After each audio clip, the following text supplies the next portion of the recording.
this stick to it. They know they turn this stick to it.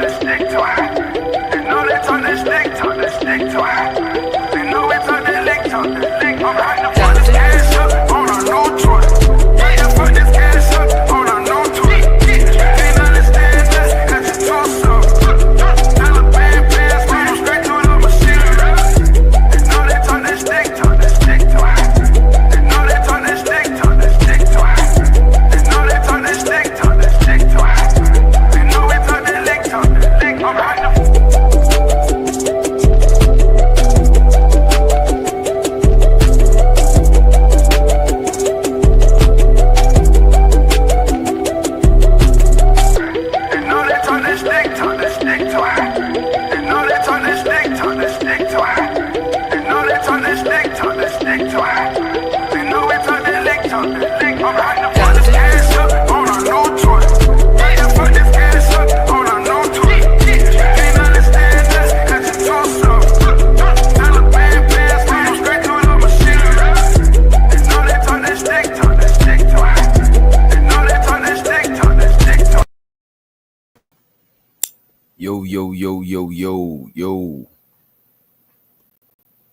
Yo. Mic check. Mike. Hey everybody. The champ is here. He's cleaning up. He don't know he's on screen. What's up, champ? Right. The champ is put on a thinner robe. Oh Lord. Inner robe.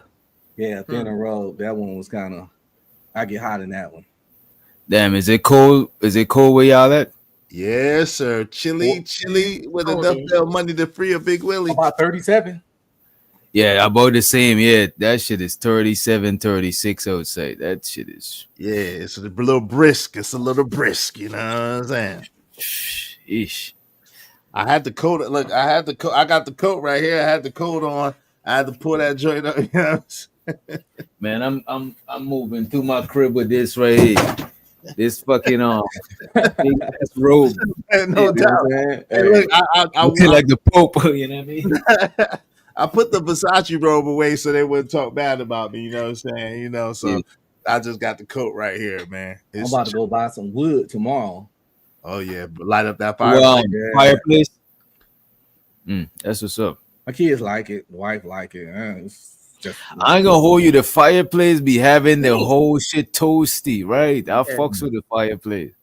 You know, the cat love it too. He go sit right close to it, and you know, cats like being toasted. That's why he sit on my laptop all the time because you know they get meat. So yeah, everybody think it's pretty cool. That's what's up. So we might as well get right into it. Uh-oh.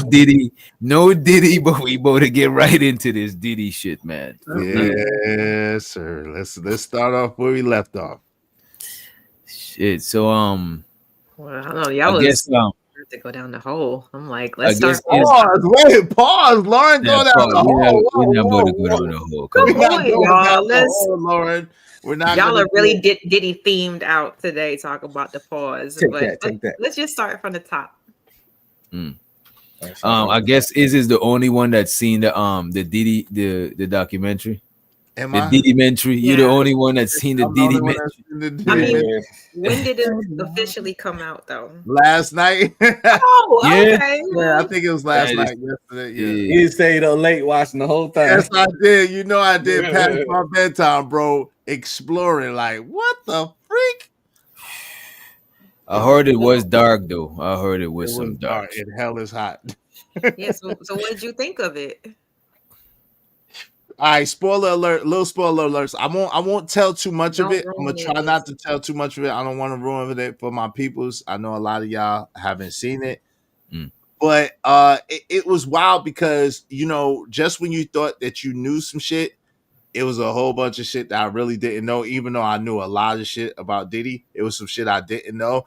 And it really filled in the blanks. I'm telling you, it's like 50 Cent. I know Unc be streaming disagree with me, but it's like 50 Cent can't miss, bro. It's like 50 can't miss. 50, whatever 50 put his hands to, be crazy right now. You know what I'm saying? Well, I agree with that. He's very successful. He's very funny. I think Diddy ain't shit. And I think Diddy a weirdo. But I just I don't like 50 reasoning. This is he hate Diddy. He wished jail on Diddy. He spent money to do this primarily because Diddy fucked this woman. And that's the lame part. It's lame. Like, what's the old saying? Yo, bitch chose me. You feel me? I think it was before that though. This is the thing. I think it was before that and that's why I wanted to wait till we got on here, because really the truth is, I think it goes back. 50 Ghost wrote for Diddy, and Diddy, you know what I'm saying, do what Diddy does. Diddy jerked 50 Cent the same way he jerked everybody else, like he did. Pause. Yeah, pause. But he finessed it, like he didn't pay him or something. Yeah, he didn't pay him the same way like Little Rod. Yo, the way Diddy did Little Rod was diabolical, bro. It was diabolical. You would think that Diddy would turn over a new leaf. Nope. Diddy known for bad business dealings. Like I said, Diddy ain't shit. But I just think 50 is a love hurt little boy. Lashing out on a dude that smashed his chick, and nobody likes to call that out. It ain't gangster to wish jail on nobody that didn't do nothing directly to you, because he's supposed to be a gangster. G unit. I think the G. I won't say it's not gangster. I would say it's not honorable. Because gangster niggas be snitching, gangsters niggas do all the type of shit. If you snitch, you not gangster. You don't talk to the no. From the it ain't snitching. I'm sorry, it ain't snitching if you ain't complicit in the crime. Like if let's just say I know that you're doing dirt, but we don't do dirt together, and you're my competition. That's not snitching. Yes, that is. No, it's not, because you ain't doing the same. We ain't doing the same thing at the same time. I ain't gonna hold you though. Is no people say that is snitching, but originally that is not snitching. Because snitching is if me and you involve and I told. Because other races, bro, Mexicans, bro, if they tell on a black person, that is not considered snitching. It's only considered snitching if you tell on another Mexican, and some of them is only snitching if you tell on a certain type of Mexican that's from where they from type shit. So our snitching shit too strict. See, we don't redefine snitching is when you tell on anybody, tell the proper authority on anybody. No, it's not. No, it's not. When you go tell somebody some shit that they didn't know to get the other person in trouble, that's snitching. That's not snitching. I think that is snitching. No, that's not snitching. That's a tattletale. If you just telling on somebody, nah, use a tattletale. You just don't know how to mind your own business. Tattletale and the snitch the same thing. It's the same thing. Come on. In order to be, hold on. In order to be, I think it's semantics. In order to be a snitch, no, you gotta be doing the crime with the person, and then you're telling on them, but you're leaving out. That's a snitch. But if you're not doing a crime, or if you're a civilian, you tell on somebody else, that's not snitching at all. Yeah. Shit, yes, it is. I think anybody that's doing street shit that is cooperating with the police, that is snitching. Because this is the thing, I'm a snitch, but I don't care because I'm not a street dude. Anytime you tell on somebody, you a snitch. If I saw a dude selling dope in my suburbs, I'm gonna fucking call the 1-800 number on him. You're a good citizen. You're part of the neighborhood watch. I'm a snitch, and I can be a snitch. I can be a snitch because I'm not a street nigga, never gangbanged or nothing. You're a civilian. When a gangster snitch, that's really some low-level skullduggery. Listen, let me help you out. G unit, and you wishing jail on somebody? No, let me help you out. Let me help you out. You're not a snitch. You're a concerned citizen. You're a homeowner and a concerned citizen. You're a part of the neighborhood watch. That's what it is. You're not a snitch. You're just nosy as hell. So it's okay. Full of snitches. Yeah, I heard such and such had a car parked on his front lawn. You know, certain neighborhoods you can't even park in the grass. I don't know if y'all know that, but yeah. Oh yeah. That's against the You're just a part of the what they call the homeowners association. And I be snitching. Mm-hmm. I'm gonna tell it. That sounds like I snitch on it. That's why I do my dirt by myself. Well, this is the thing. Me and Witch Doctor went to rob a bank, and we had a talk beforehand, like, yo, we ain't gonna shoot nobody. We gonna go in there, we gonna get the money and go out. and then we go in there and rob the bank, and DJ get in there and turn to Yosemite Sam and start rapping, flashing, shooting cats, I'm gonna snitch on him. Nah, that is fucked up. That's crazy, right? Damn, man. Because I told you not to kill somebody. But so still, delete. I'm like, he shot. Delete. But still, bro. But wait a minute. Anything you're doing, bro, you gotta think of. You gotta before you do any crime, you gotta be okay with the best case scenario and the worst, extremely worst case scenario, and you can't tell on either side because that's what you sign up for. No. I'm saying you shot unprovoked. That's how I feel. Now, you had to shoot somebody because some shit went down. I wouldn't snitch. If you had to shoot somebody because some hero ass nigga pulled out a gun on you, then I won't snitch. But if you go in there like Yosemite Sam. Don't do no crime with Uncle. Yeah, you cannot do your dirt all by your lonely. You better follow Naughty by Nature. Do your dirt all by your lonely. He's telling. We got caught, yo, DJ. We got caught. Come out, DJ. We got caught, son. We got caught. Yeah. I'm snitching. Come out the bush, DJ. They caught us. Look, see, they caught us. Like, ain't that some shit? They caught us. Ain't that some shit? Hey, at least I'm honest about it. So am I really a snitch? Yes. Now, yes. In that scenario, absolutely. But yo, so Diddy. So basically, the crazy thing was one of the most. Can I tell y'all one of the most craziest things in the doc? Is that okay? Can I tell y'all the one most? I don't mind the spoilers. I'll still watch it. I don't mind the spoilers. Yeah. I'm gonna tell y'all the craziest thing. So there's the dude named Kurt Burrows, right? And Kurt Burrows is one of the founders of Bad Boy, right? And he like did all the paperwork, did all the behind the scenes work and everything. So 75% of Bad Boy was in Diddy's mama's name, and 25% of Bad Boy was in Kurt Burrows' name, right? Because Diddy had that situation at City College, and he didn't want nobody to sue him and get any of his assets, right? Allegedly, according to Kurt Burrows, this nigga Diddy came to him with a bat and something else, and said, if you don't sign over the 25% of Bad Boy, you're gonna get the bat and you're gonna get the bat. And he still got the other bat. And so the dude was locked out of Bad Boy from that moment. He worked for them, but he no longer had ownership stake, and it went downhill from there. Yeah. That shit was crazy. I heard back in the days, them and Shogun, them was running that shit crazy. You know what I'm saying? Some guerrilla pimping. You know? Oh Lord! At least you got a chain or something. At least you got a chain with shit. You notice nobody really got a Bad Boy chain. You notice that everybody else, DTP, my peoples was signed with Disturbing the Peace. At least they got a chain. You know what I'm saying? Death Row, at least you got a Death Row chain. Nobody had no Bad Boy chain. You notice that, right? Diddy was keeping everything. You remember that? Diddy, when you was with G Unit, you got the G Unit chain. G-Unit chain. You ain't get no chain with Bad Boy. The Locks ain't had no chain. That's like act like 50 did. Biggie ain't had no chain.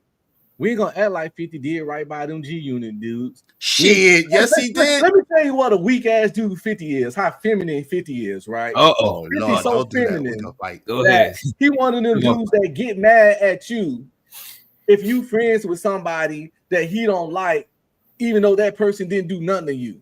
Nothing's more feminine and weak than trying to tell a man who to hang with. He got mad at Big Meech and canceled a successful show because Big Meech was cool with Rick Ross.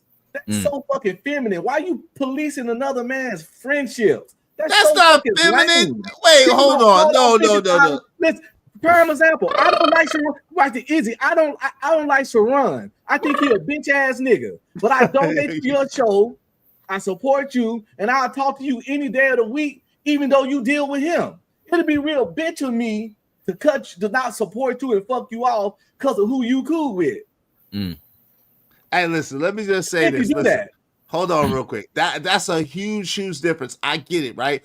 But yo, the truth is Rick Ross is a snake, and he been a snake and he stay a snake. And we seen it with the Big Meech situation. He only got with Big Meech to get at 50 Cent, and 50 knew that. 50 put Big Meech's son on when nobody else would. put millions of dollars in his pocket. Was working with Big Meech and gonna put him back on and set him up for when he got out of jail to be able out of prison to be able to have his own business and all that. Yo, Rick Ross, and he allowed Rick Ross to jam all that up. So yeah, this is live sway. Well, he allowed Rick Ross to mess all that up for him. Rick Ross didn't do that because he messed with 50 Cent. Because you gotta remember, Rick Ross' first son before the 50 Cent beef, I think from Big Meech. Right, Larry Hoover. Yeah, the song, yeah. But he exploited him. Had respect for Big Meech. So that's exploitation. Why wouldn't he want to meet a man that he made his first hit song about when the man get out of jail? Right. He didn't take care because listen, that was his first song and his biggest song. But guess how much money he put on Big Meech books?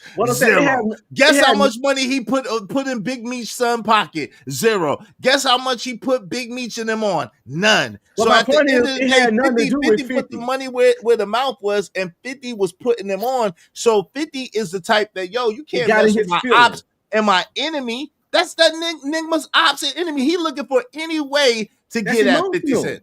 You gonna fuck up some business shit because somebody cool with somebody. Wait a minute, y'all. Reports, right, says that Rick Ross did give money to Big Meech while he was incarcerated and possibly help with his debts. So Rick Ross did give him money. How much? That's the What's the source, DJ? Because what's your source? Because I've heard otherwise. I'm going to see. I've heard otherwise. I've heard Los Angeles Times. How much? Because I've heard otherwise. I've heard definitely otherwise. I heard he really was not holding Big Meech down like that. I heard that. But you know why I don't believe that though? Because just for using boss is some like GD shit. Just from saying I'm a boss, Rick Ross had to pay homage, or some people would say he was extorted by GDs in Georgia and shit like that. You know what I'm saying? So I won't see why he won't pay, because a lot of rappers, they pay to be done with certain shit. Like you'll see like a Chris Brown he's a blood, and Soldier Boy, he's a, you know what I'm saying? These niggas pay their bread. It's like a good sponsorship, like right. 50 Cent. Like, hey, or those honorary degrees or affiliations with even fraternities or sororities sometimes. Like, they do that with celebrities a lot. It's like an endorsement. Like they want them to be like a spokesperson for them. 50 Cent act like a scoring X, man. A scoring X. Like, you know what I'm saying? Like, if I was dating, like my homeboy, prime example, he was married for 5 years. He real cool with his ex-wife dad. And his ex-wife, his dad, her dad and him still go to lunch. They still talk. They still kicking. Matter of fact, for Thanksgiving, he went up to Chicago. And that's where her family from. And her family invited him to a family thing because they got 2 kids. And she was all mad about, why can't you go anywhere else for Chicago? She was mad that her family invited him and his 2 kids, which where those kids got fucking cousins up there, obviously, because she don't fuck with him no more and she don't want nobody else to. That shit lame the fuck to me. First of all, this man got 2 of your kids who blood related to these people in Chicago. Right. Well, why the fuck would he take his kids to hang with him? On the F-bombs, brother. Jesus Christ. We don't. I forgot. We ain't. It's channel 2. We cuss over here. But we I forgot. I apologize. Yeah, see, hey, listen. I be on DJ panels. I don't go nowhere else. Well, say I went to another panel today, but we ain't gonna talk about that. But yeah, I apologize. I'll watch it. I forgot y'all multi-streaming. That's weird. I make sure y'all get the likes up on all the different streams. If you're feeling generous, hit the Cash App, hit the Super Chat, hit the memberships. Appreciate you in advance. I do think I wouldn't say 50 is a bitch. I would say he's emotional though. He's emotional. Even though he's a good strategist, he's a strategic dude. But he's still emotional too, because you could see him making a lot of strategies based on his emotion, his feelings. You know what I mean?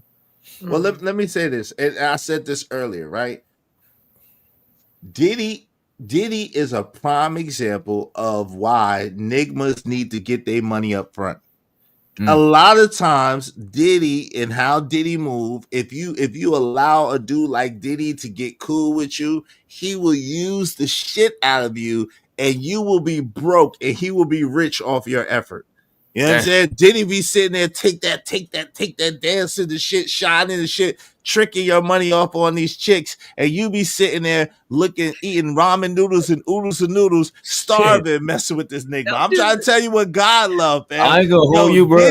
Diddy is gangster with that paperwork, B. So listen, at the end of the day, I can understand what y'all say about emotional, whatever. I'll be 50 Cent every single time if it means I'm gonna get paid and it means I'm gonna get mine. I'm gonna be 50. Of course. I'm not gonna be, and I'd rather be signed to 50, and I'd rather be signed to 50 than Diddy, because you could what a Diddy other than Biggie, what other Diddy artist is like up there like that? Diddy is a grimy dude, bro.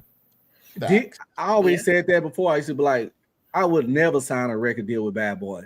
That's where you go if you want your career to buzz for a minute, then fail in like 2-3 years. It's only one record label that's worse than Bad Boy though, and that's No Limit.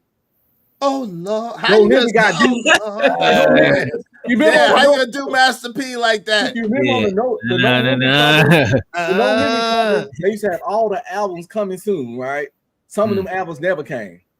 They said in 2000 they said coming soon. These people still ain't got their first album.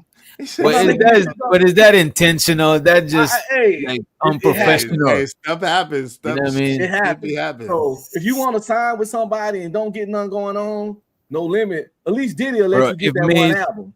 I think if Mace wasn't signed to Diddy, Mace could have been one of the greatest one of them ones. Alive. You know what I'm saying? He'd have been one of them ones. He already one of them ones. He's nice. You know what I'm saying with it, but he'd have been rich. He'd have been super duper rich already and doing this thing. Yeah, shout out to Mace though. I thought he found the Lord. That's why he stepped away. He did, but he just wasn't getting no paper though. Like Diddy is gangster, man. He'll take your publishing. He ain't write nay rhyme. He'll make it seem like he wrote the rhymes. He'll be executive producer on your joint. He'll pay himself for being in your video. Then he'll put your joint as the director. Yo, Diddy is gutter, man. And then he'll take that out of your artist budget. He'll take his payment out of your artist budget, son. Well, how often did he make a nigga sign it? Checks covered every time, yo. What you mean? Yeah. Every time. Because Diddy know how to get a lot of these labels, bro. Why I think they sign a lot of niggas who's on probation and shit like that. Once them niggas get you where they want you, you know what I'm saying, it's a go. You know what I mean? You in no place to negotiate when you got, you know what I'm saying, you on probation, you got a shitty ass job that you gotta do because you on probation.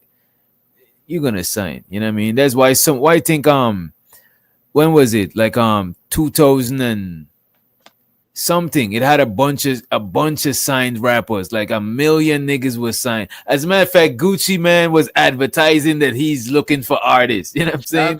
Hey, yo, Gucci Man had Nicki Minaj first on his label. Gucci Man had Waka Flocka on his label. Gucci Man had OJ the Juice on his label. Gucci Man had a lot of people on his label. Shout out to Gucci Man. I just want to say Diddy didn't invent this shit. They was doing this same shit to niggas in Motown. Yeah, well, I mean, yeah, but at least they got a Cadillac. At least they was getting a Cadillac. Yeah, badass contracts. Bad contracts is just bad business dealings and contract. I mean, hell, TLC had a bad contract. Remember, at least they got a RAV4. You know. So yeah, bad contracts. At least they got a RAV4 and some money. Like, yo, with Bad Boy, all you gotta do is be seen. Like 112 had a good run. That's what I was going to say. 112, they really did, but they ain't getting no money. They wasn't getting no money. They're not saying nothing negative about him though. Shout out to 112. Who? 112, like shout out to them. They're cool dudes. Damn, man. I heard they're going back on tour too. Like especially when all this stuff started hitting the fan, they were like the only ones who don't know what nobody's talking about. Yeah. They know. They talked about it too. I'm just saying. They talked about it too. They know. Because Slim, but guess what? Slim ended up getting the rights to 112, the name, and so they more mad at Slim than they are at Diddy. But trust me. Okay. None of these artists that Jay-Z that Diddy signing. None of these people ain't internationally known like that. Like who's internationally known? Who made it even close to Biggie? Mace. Lil Kim. Oh yeah, I forgot about Lil Kim. Mary J. Blige, for sure. Yeah. Even though she wasn't signed after Bad Boy, she wasn't signed to Bad Boy, but she was definitely an affiliate of Diddy. These people didn't make it international, but they was fire. Total. I just want to shout out to Total. Shout out to Total. It was fire. Yeah, I still listen to he had the artist, man. He had the roster, man. Bad Boy couldn't miss in the 90s. Bad Boy couldn't miss, bro. Especially that Flavor in the Air remix hit, and then One More Chance, and then and then you know what I'm saying? And then the Players Anthem, the Junior Mafia anthem. Dang. When Diddy was dancing on Pastor Cavassier, and he did his little verse on that.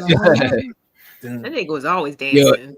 Every verse that Diddy was on is like you could have taken that verse out of every song, and the song would have still been hard. Thanks, but he would have been able to get paid. He would have been able to grape all the that money. Nigga just insert himself and was dancing. Yo, he put the jazz fingers, razzmatazz on people. He's dancing, taking their money. You know, his face all in the take that. All that crap.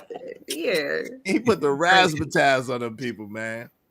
What they call them deals, 360 deals or something? Yeah, it's people to this day still complaining about bad record deals. It's this girl, I don't know her name, but she got a beef with Lil Yachty about her 360 deal, and she want to get out of or something. You know, in a day like today, you shouldn't even sign a deal. You should sign with a company to help distribute you, but signing a deal. Yeah. You don't even need that. You don't even need a distribution deal this day and age. You don't even need it. You don't need it, but if you're lazy, you might need it. You know what I'm saying?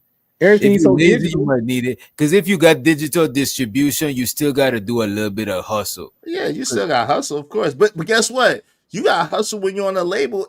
Even if you get an advance, if you're lucky enough to get an advance, which all my people's got advances, right?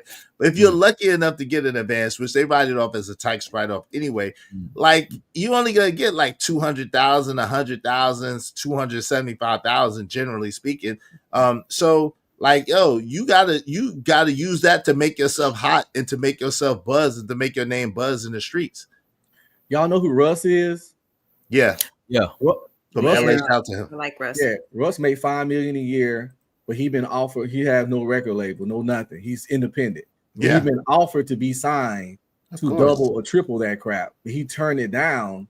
He's smart. He want to keep full ownership, want to do his own thing. Yeah, you can get all money. You know, it's one of those all money ain't good money things. Yeah, I'll get more initially, but then y'all can shell me, y'all can control me, y'all can dictate my shit. Right. So, the more money don't always be the best. Because look at this, right? When you sign to a label, bro, they controlling how your money's being spent a lot of times. Yeah. So no, you can't say that you don't want a Lamborghini. Like, no, I don't want a Lamborghini. I'm good. Them niggas have forced that shit on you, and you gotta pay for that shit. Yeah, and you gotta pay. Come out your budget, but you'd be lucky if they like I said. A lot of people at Bad Boy would have been happy for a Lamborghini to have been forced on it. They was getting shit, but kicks in the ass and working hard. That was it. Hey yo, but we know y'all came here for the Manosphere conversation. Today's topic. Today's topic is the Manosphere as damning on black men as feminism is on B-dubs. Who wins or loses? We're going to get into the topic of conversation. Make sure that if you have any comments that you want highlighted and read, you do so through the super chat or through the Cash App for your favorite streamer up here, and support everybody, man. Hit Lauren Cash App, hit my man DJ Wish Doctor, and y'all know what it is. Support your man Izzy Bands. You already know what it is. My man Unc B Streaming is up on the platform, blessing us with his knowledge, wisdom, and understanding. When you gotta open your channel back up, Unc B Streaming? Unc B live. You be live in the daytime. Yeah. Oh man, check out my man Unc B Streaming, man. Check out unless he live when I'm live, then you just gotta ignore him. Yeah. Maybe that's why. If he live when I live, it ain't gonna work. It ain't gonna work. It's really weird. It's hard to go live when anybody's not live around these. Yeah, in our space. It is. So I just don't even sweat it, man. Most of my views come honestly replay game. You know what? When you do your shit like an hour, you get a good amount of replays. But when people come and they see like 8 hours stream, they're not watching back that. I don't do those. Yeah, the most I chop is 3 at the most. 3 hours is my longest one. So I get a lot. If I watch a 3-hour stream on the rerun, I gotta be doing something else, and that gotta be playing in the background. But I can't sit down because it already happened. It's like me watching a party after the party happened. You know what I mean? I don't know. I love pre-recorded content, but I get it though. Yeah, I watch like Mr. Beast. I watch playbacks all the time too. If I miss something, I watch playback. Yeah. Mm-hmm. I can't do it. Especially like if you're driving or if you're doing something like But I listen to audiobooks. So listen to a YouTube playback is light work. It's 100 hours. When I listen to audiobooks, I gotta be doing something because I'll listen to it more. If I just listen to it by itself, I'll zone out. But if I'm doing something, I'll retain it more. You know what I mean? Yeah. I got to multitask definitely. I'll turn the video game on, turn the volume down on the game, and listen to a replay on some shit. I was one of them people early on knocking audiobooks because I used to. I like reading, but that audiobooks, bro. Hey, save you a lot of time, man. They save you a lot of time, boy. It's like the clip notes. It's like the audio clip notes, right? Hey, listen. So the question of the day is: is the manosphere as damning on black men as feminism is on B-dubs, and who wins and who loses? What say you, Lawrence? Since we got it from you originally, you inspired this topic through DJ Witch Doctor. So we're gonna let you start off the show. What say you, sis?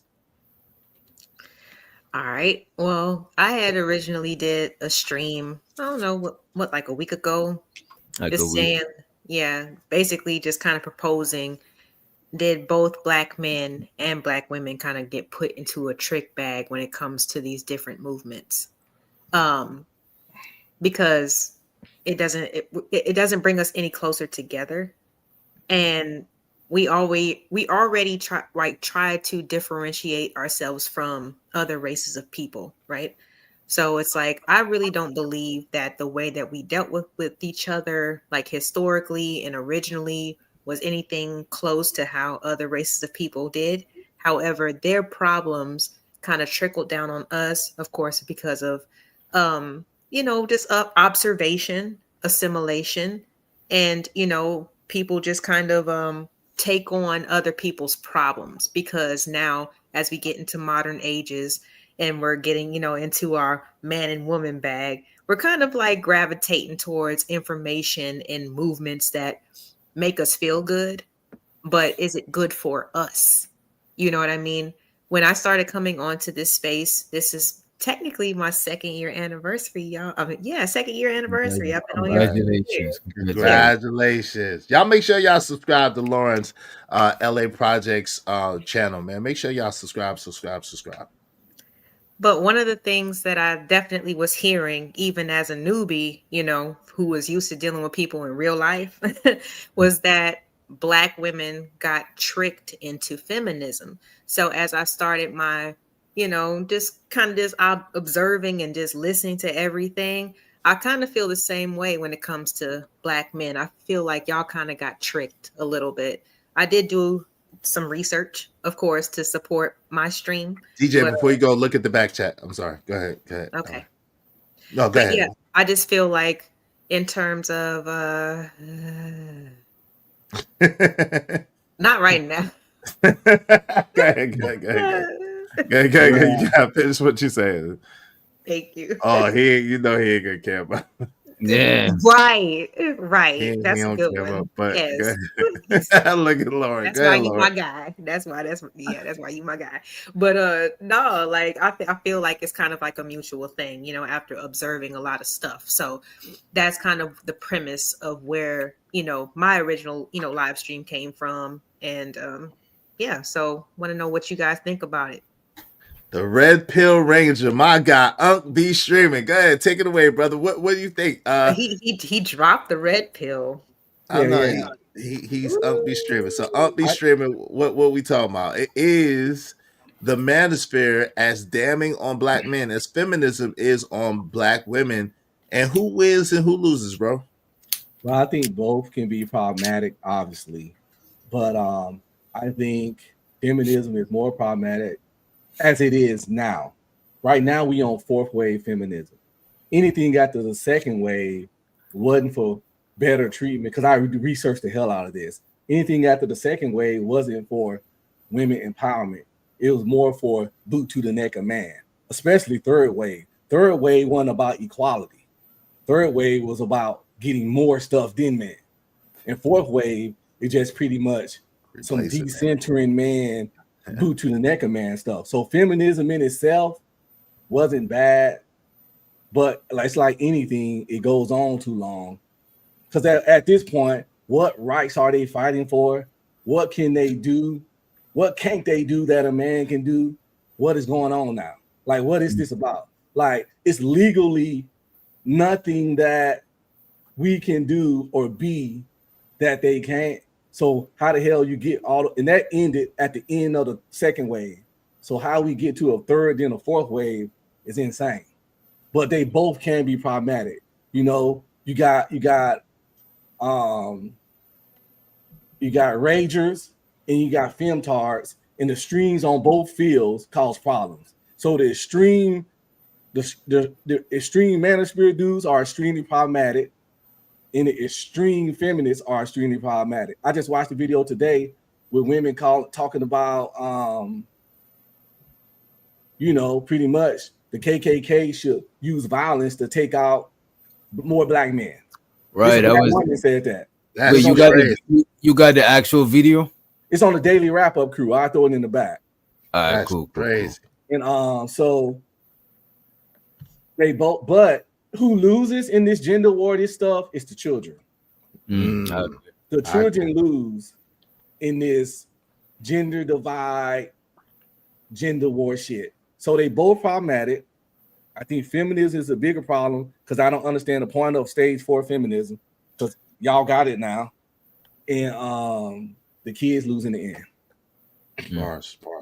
What say you, DJ, on the subject, brother? I think I could see why feminism is necessary. You know what I'm saying? Even why the manosphere is necessary too, you know what I mean? But a lot of the gender talk that I see in this space, bro, I think it be misdirected. Because if the manosphere is about improving men, why is most of the conversation about women? You know what I'm saying? Talking about women is not going to improve men. You know what I mean? It's not like you improving the women by talking about them. You know what I'm saying? And I think even with the women, about women empowerment and stuff, talking about men and these niggas, you know what I'm saying? A scrub is a guy that can't get no love. This shit is not improving women. So I think a lot of this shit is misguided. And it is because the shit become profitable. So when it become profitable, it's not going to be about helping nobody. It's going to be about, what gets the most reactions and shit like that. As far as who loses, I don't think either could win in the gender war. I just think both sides could lose. But I think the kids, like Ongbi Streaming has said, the kids lose the most because one, they're gonna have divided homes, and two, they're gonna inherit the gender war and continue that shit. You know what I mean? Let me ask you a question. So let me ask you a quick question before I answer it. So when you say you could see where it's necessary, or where you could say where you see that as needed, what do you mean by that? What do you specifically mean, like in regards to feminism, and then in regards to the manosphere? And when I'm saying feminism, I'm talking about what people be saying it is, rather than what we see it as. Okay. Like what they say feminism is, empowering women, you know what I'm saying? Everybody got equal opportunity. Sure. I could see that being necessary. The extreme shit already. This is what I'm saying. I could see the necessity in there. You know what I'm saying? The manosphere, men empowering each other. Some dudes ain't grew up with father figures. Some people grew up with the bad examples of fathers and shit like that. So sure, I could see the necessity for both things, because I'm pretty sure back in tribal times, the women went off with other women to learn how to be you know what I'm saying, the rites of passage to learn how to be better women, and the men went off to hunt. The young dudes went off to hunt with the older men to learn how to become a man. So I see the need for shit like that, but I just think the internet made shit hella extreme. You know what I mean? Well, let me just say this. So I agree. I agree with the part of when anything is in balance, then it's decent, right? When it's in balance, when it's in proportion. Anytime that you get to the extremities of situations, real extremes, I agree with you 1,000%. That's when it goes way off the rails, and we get like these crazy talking points and these crazy things. Now, like what Jesse was saying in the chat, I think that when anything comes at the expense of other people, that's when it gets shaky too. So feminism, like Unc was saying, the third and the fourth wave is at the expense of men. And so therefore it's not great, because we don't want anything at the expense of men. Women should be treated with respect and treated to be able to have equal rights. I think most men are for that. Most men don't have no problem with that. I just think that most men don't want women to have rights at our expense, right? We want them to have rights, us to have rights, and them to be able to decide, us to be able to decide what we want to do, right? Nobody infringing on nobody's rights, right? At the same time, it seems like a lot of times, it seems like for them to have certain things, it has to take away from us, and I ain't with that at all. You know what I'm saying? For example, like what?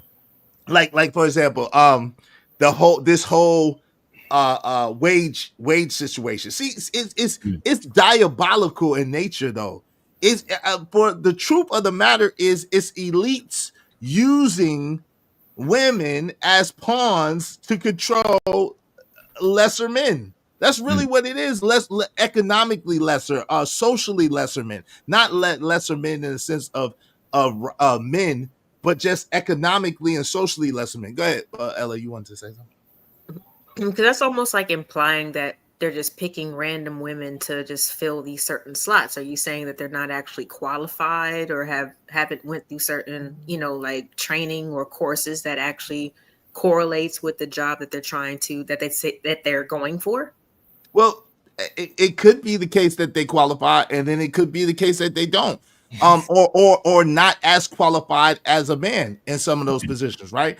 But the fact is, especially when affirmative action was a thing and DEI was a thing, they would fill two positions, right? Technically three in some cases, right? They would, when you get into these whole gender identity things, but they would fill the woman position and they would fill the minority position as far as an ethnicity. So I would say that their qualifications may not be as strong in some cases as another's qualifications to get the position. But the truth of the matter is, I don't believe it's about that anyway. I believe that it's about holding them understand these people are wickedly wise, right? They understand that if you displace the man as the head and you replace him with the woman as the head, there's going to be all these issues that we see today. And so when a lot of women out earn their men, a lot of women aren't able in this day and age to handle that.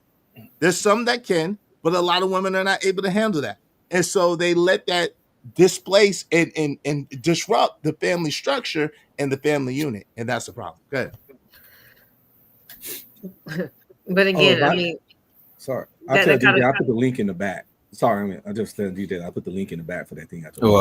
Sorry, LA. No, you're good. But again, this goes back to the question, like, who wins ultimately when we fight? You know what I'm saying? Like, trust me, it's more of just classifications. Like, a director versus an analyst is a different pay bracket, period. Mm-hmm. So if you can get into that position, then you're going to be able to earn more money regardless, so it might make a woman a breadwinner, by default or whatever because she qualifies for a certain title. You know, my parents went through the same thing. You know, my mom, she kind of had to work her way up through the ranks because she didn't have education. She supported my dad to get his education. So he went, you know, but it was all coming to the same pot. So it wasn't really a big deal. So again, if somebody can act, okay, if Black men and Black women have always pretty much had to both contribute to the household, I don't care what anybody is saying, whether they're both physically tilling, you know, and putting in that work, or they're going outside of the household and they're making money and bringing it back in together. Black people pretty much have always had to do that. So from my research pretty much that I did on just like the jumpstart of feminism, it was more of empowering and enriching the Black family. Now, really quick, what wave are men on in terms of like the manosphere? Because I understand it keeps kind of changing. Can I ask you a question? As far as I understand, I think it's at 3.0. And I could be mistaken. Y'all can correct me because I'm not a manosphere dude, but I think it's like 3 or 4.0. It's 4. A 4.0, a manosphere? Okay. Well, not manosphere. I thought you were talking about feminism. No, manosphere. I think manosphere is like manosphere 3.0, 2.0 and change. 2.0. 2.0 and change, right? But let me ask you a question before you go past that. Mm-hmm. Damn, I think I lost it. But you had said, you had said that, you believe that feminism was for the empowerment of the family. How do you gather that? Well, that's why I had to kind of pause for a second and ask exactly where the men were in their movement, what wave, right? Because we can only go bar for bar, right? So if you guys are on 2.0, 3.0 or whatever, I'm starting from feminism 1.0. That's kind of where I'm going to start from it. So that's why I kind of asked you, you know, the question, because I kind of want to know the original reason for the manosphere versus, because I want to compare it to the reasons for feminism. Well, the reason for the manosphere is my understanding. And again, I'm not technically manosphere. I guess I benefit from it. Yeah, just I just did research. So the best of your understanding. Yeah. So from what I understand, the reason for the manosphere, let's talk about the Black manosphere because that's what I'm more familiar with. It is because they was noticing the disparity, especially when it came to child support, when it came to a marriage and divorce. Disparities as far as alimony, as far as child custody, as far as child support, and then they noticed the increase in rights being taken away from men, but the increase in rights and disparaging rights given to women, especially in relation to relationships. And so, and that's what I wanted to kind of get into before you interject it with DJ. That's the reason why there's so much DMP conversations, because it's a correlation between why the manosphere was started and the issues that are happening in our community. That's why. Go ahead, Ellen. Also, it was for fellowship. It was all the problems Izzy said, and then you also men, because we are human, believe it or not. A lot of people don't understand that. We needed someone to talk to that had the same similar problems as us. We needed someone to vent to.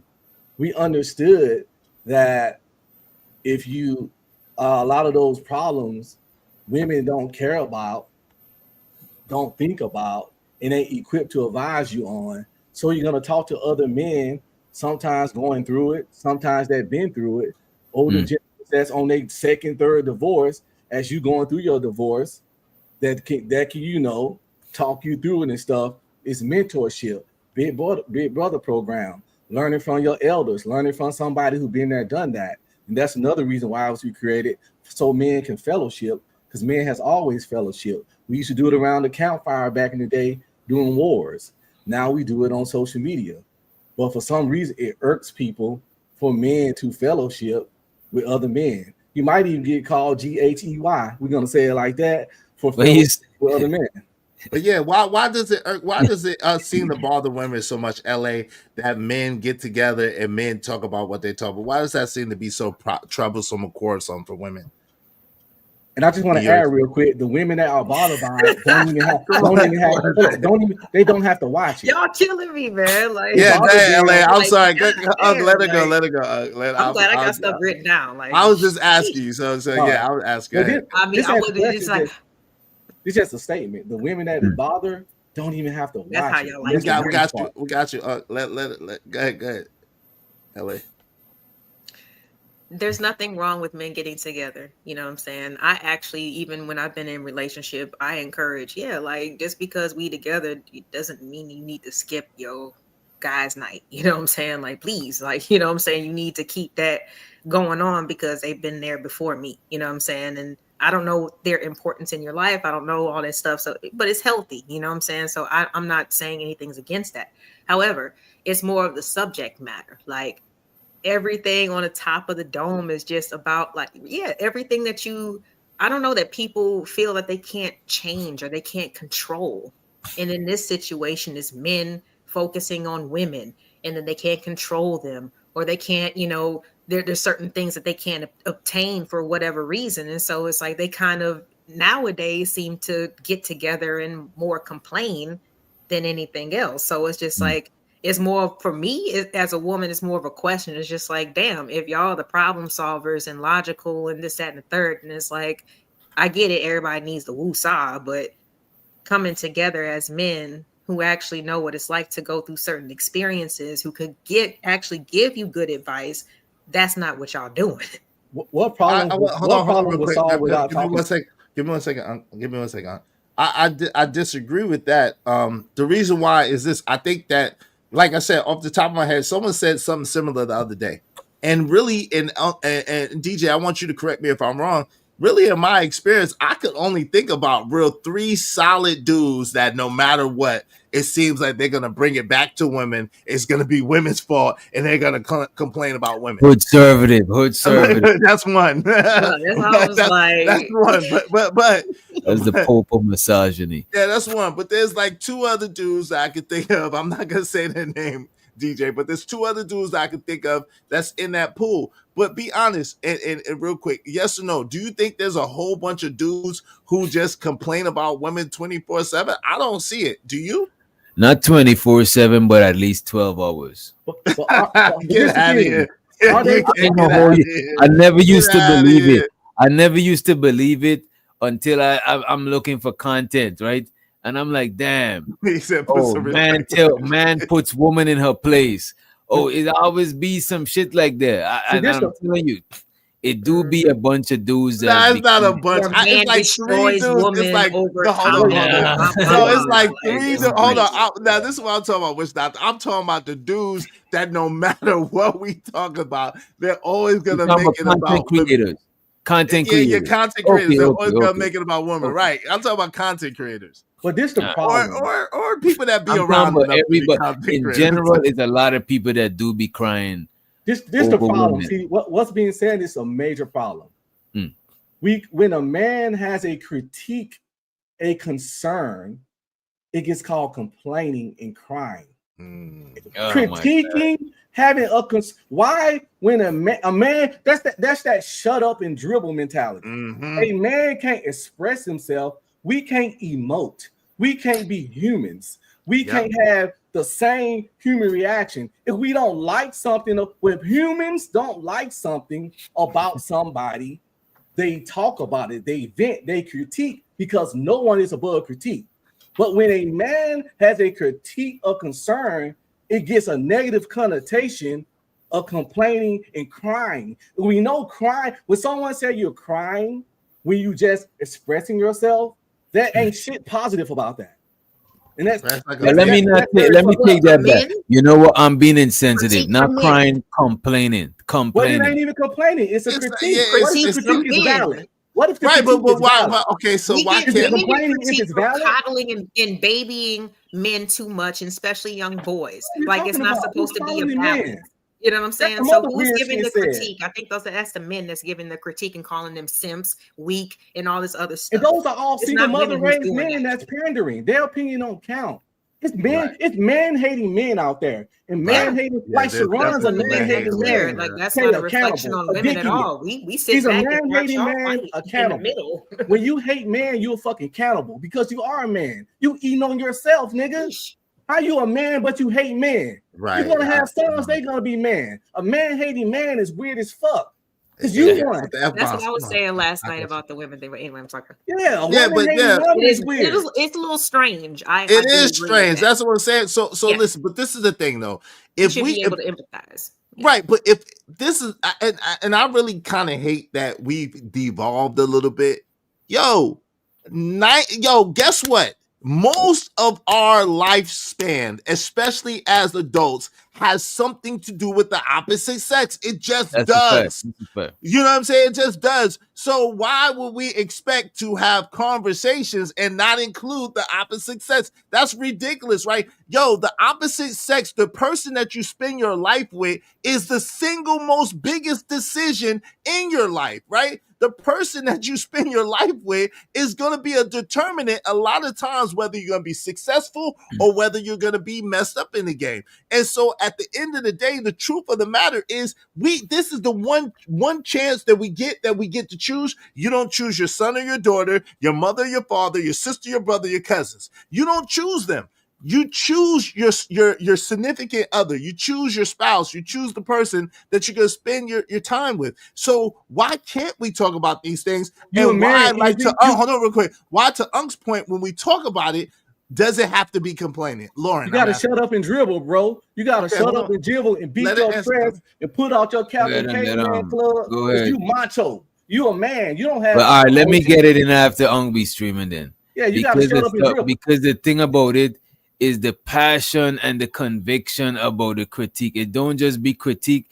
It be like, it don't be that deep a lot of times. Yeah, men can't have passion. We humans, DJ. Why can't we have passion? It's a human emotion. I swear to God, we're not robots. We're not. Look, man, I'm just saying from experience, I done seen a lot and heard a lot of men complain and cry about women. I heard women complain and cry about men too. But I'm just saying I don't want to negate the fact that I see the men crying. I don't call theirs. I get it. It's just terminology. Give me some example. Terminology invalidates people's who as a human. I don't even say the women complaining or crying. They're just critiquing. They might be valid. They're expressing their opinion. When you throw those adjectives in front of stuff, you devaluing that person's perspectives in their thought process. That's what those adjectives do. You're crying. You're complaining.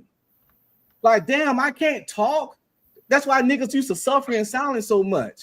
You got bottled that shit. I don't think niggas is scared to say something. No, you know what I think it is. They wrong. Wait a minute. It don't gotta. This is what I'm saying. It don't gotta be that extreme. A lot of times we could have discussions and really try to have some sort of remedy for whatever we talking about. But if we're gonna, I done heard one person, I'm not even gonna say their name, they say it's over. So I'm like, so why do you still talk about it? Oh, just to have something to talk. Nigga, the fuck type shit is that, bro? I mean, my bad. Let me hold on real quick. Let me ask you a question though, DJ. Hold on real quick. Let me ask you a question.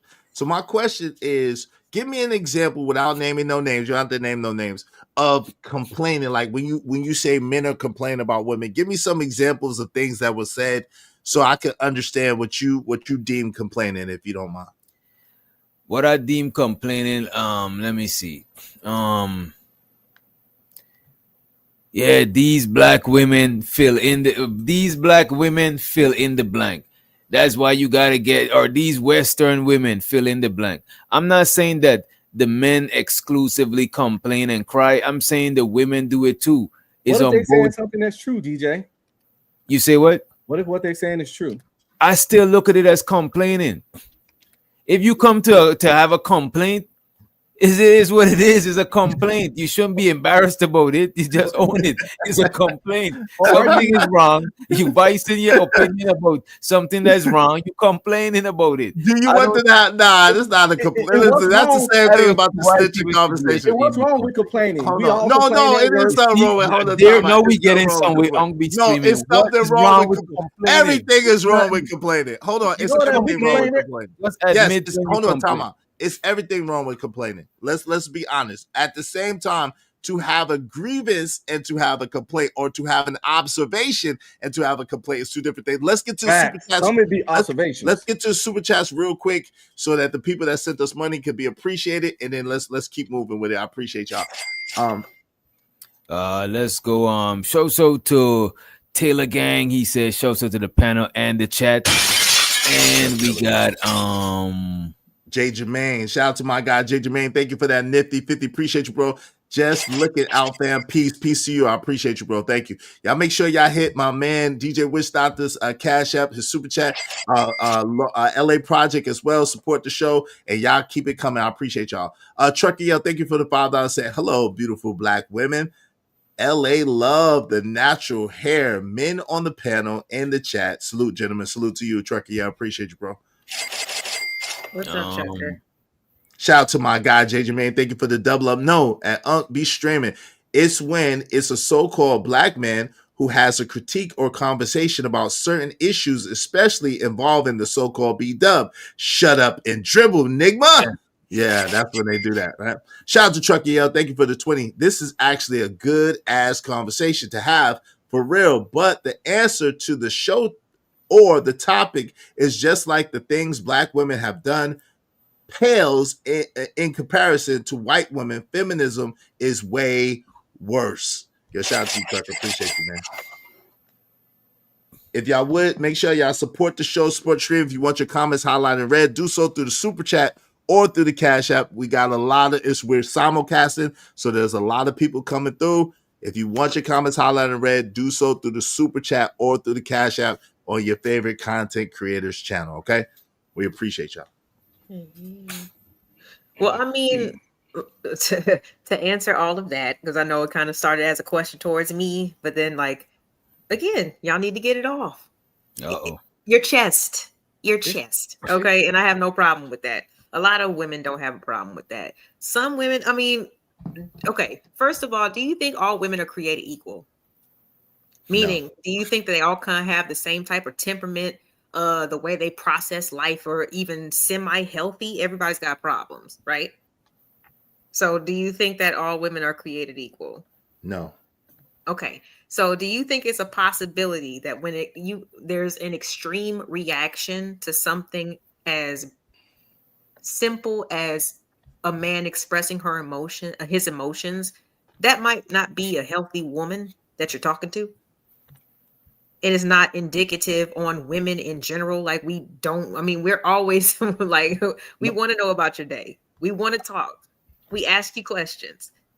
You know, I don't know any people that say most of the time you guys are always fine.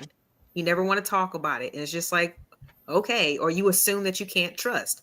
So that's why I had to ask. I mean, do you think that when you get these extreme reactions with you just expressing yourself, that's maybe not a healthy individual? We thoroughly understand it's not all women. I don't even think Hood Conservative, as wild as he is, said his stuff about all women. We know it's good women out there. You seem like a good woman. I'm married to a good woman. DJ, the way he talked about his girl with a good woman. I heard Izzy always talk positive, good about women.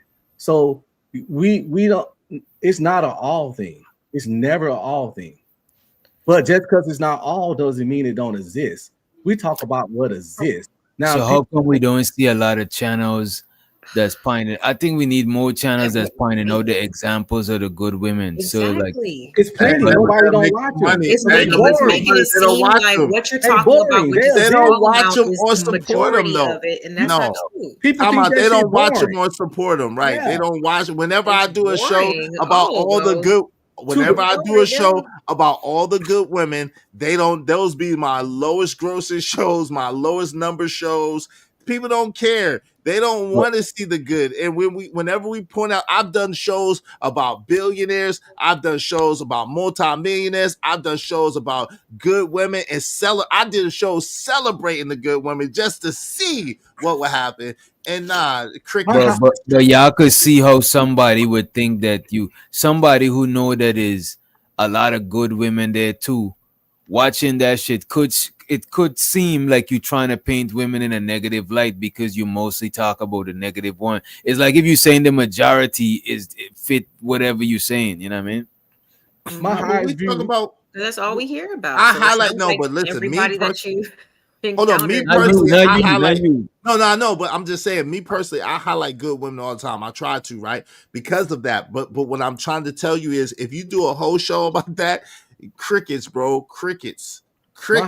Hey, I mean, I get it. You know, just like with a woman, you can't just be yourself and wear a sweatshirt. You know what I'm saying? Like, and everything be cool. You gotta, you know, drop the neckline and this. You know, it's something. It shouldn't. You got so many compliments. Your neckline ain't dropped. Wait, you got like 5 compliments today, and your neckline ain't dropped at all. Your hair looks lovely. They say you look lovely today, and you ain't showing nothing. And you got on the sweatshirt, and they say you look lovely. So what you talking about? Stop it. Lord.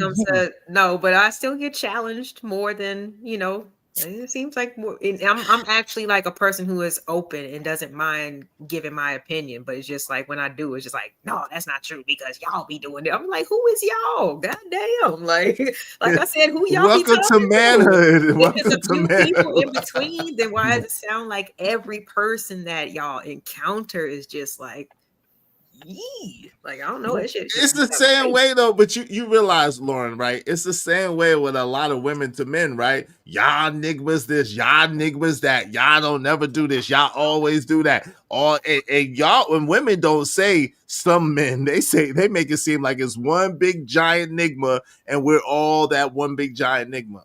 When have you ever heard Reese say anything good about man? But nobody, y'all don't. Well, Reese says stuff good about me all the time.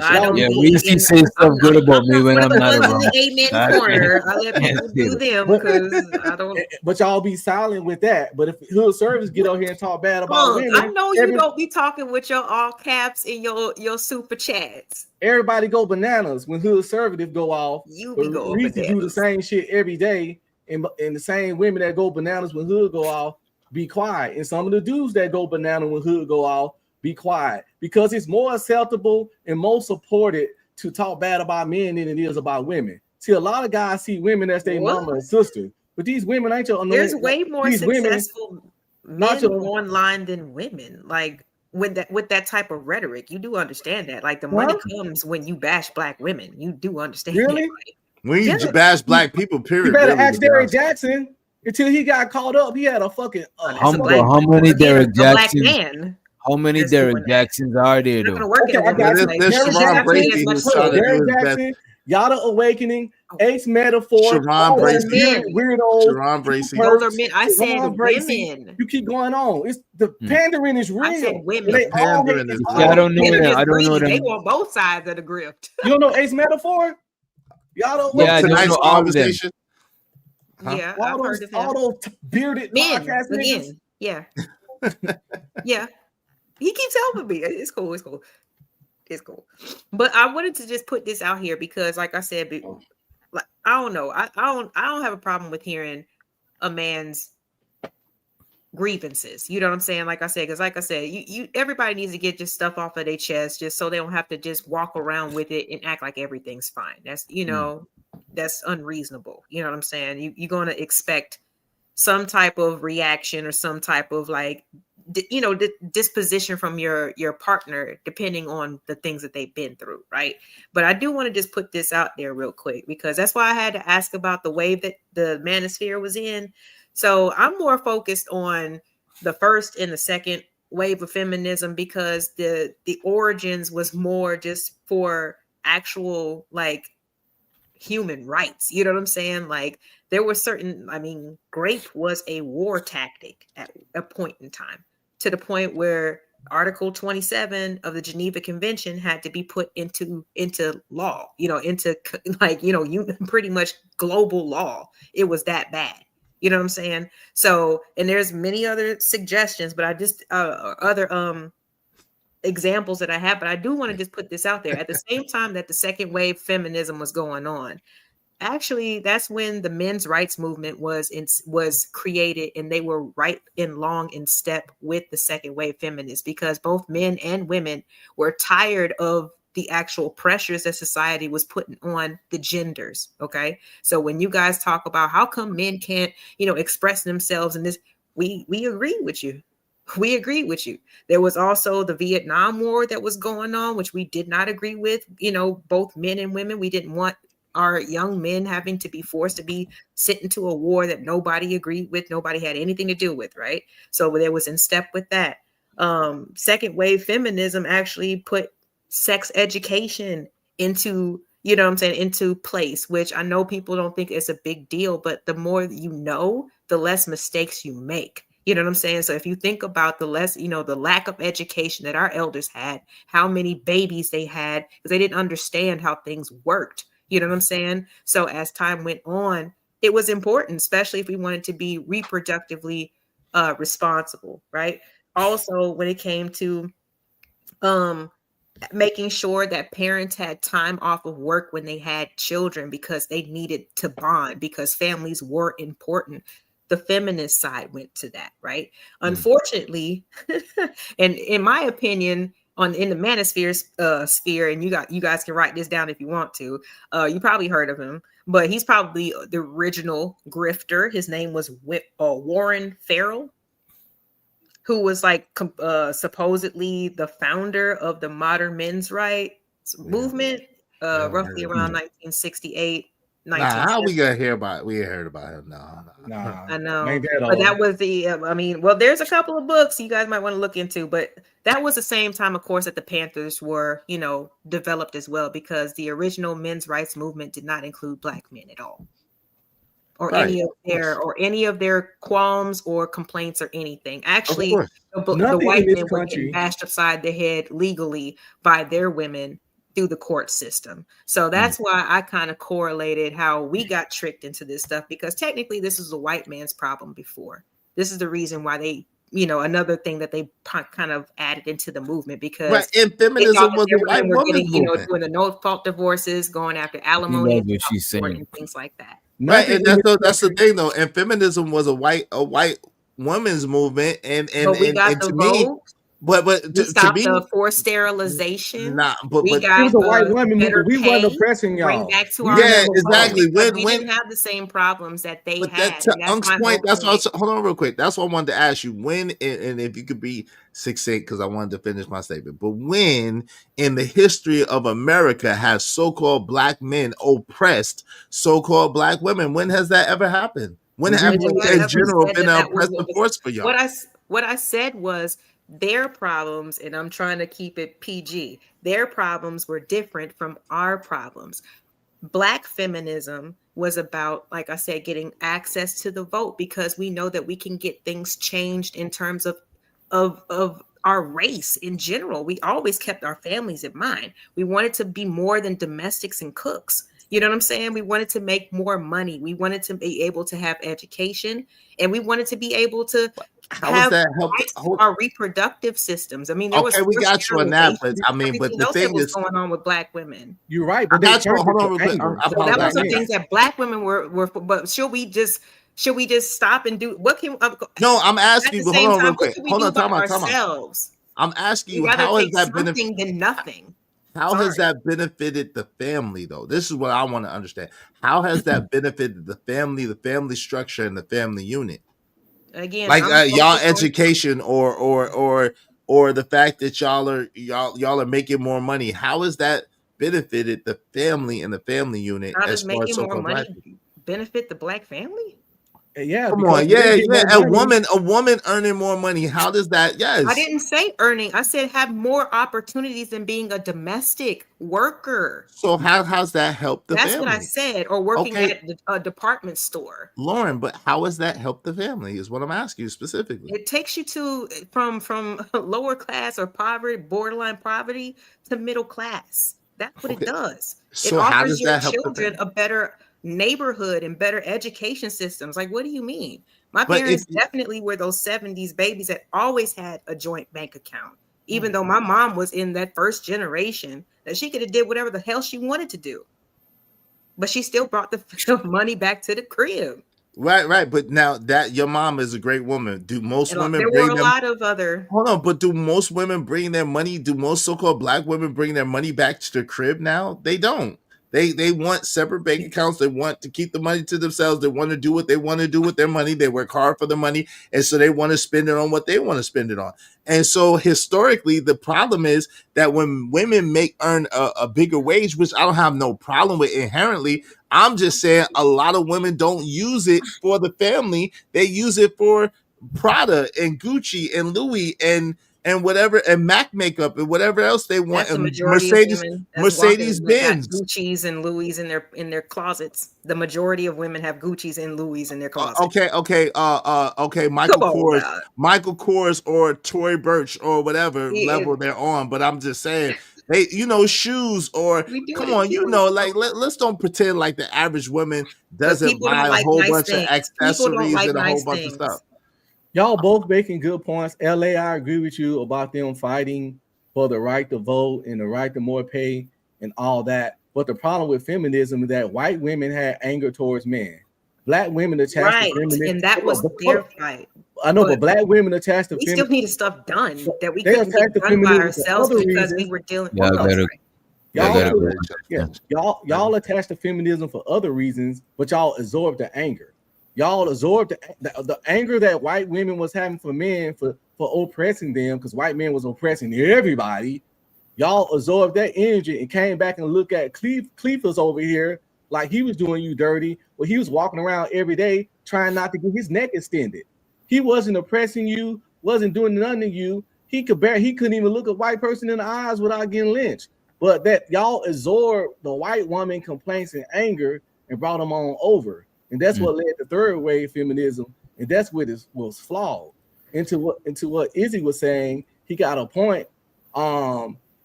Men notoriously work, not all, but men notoriously work to provide for his wife and family, and women work and get a lot of money to show the world that she don't need a man.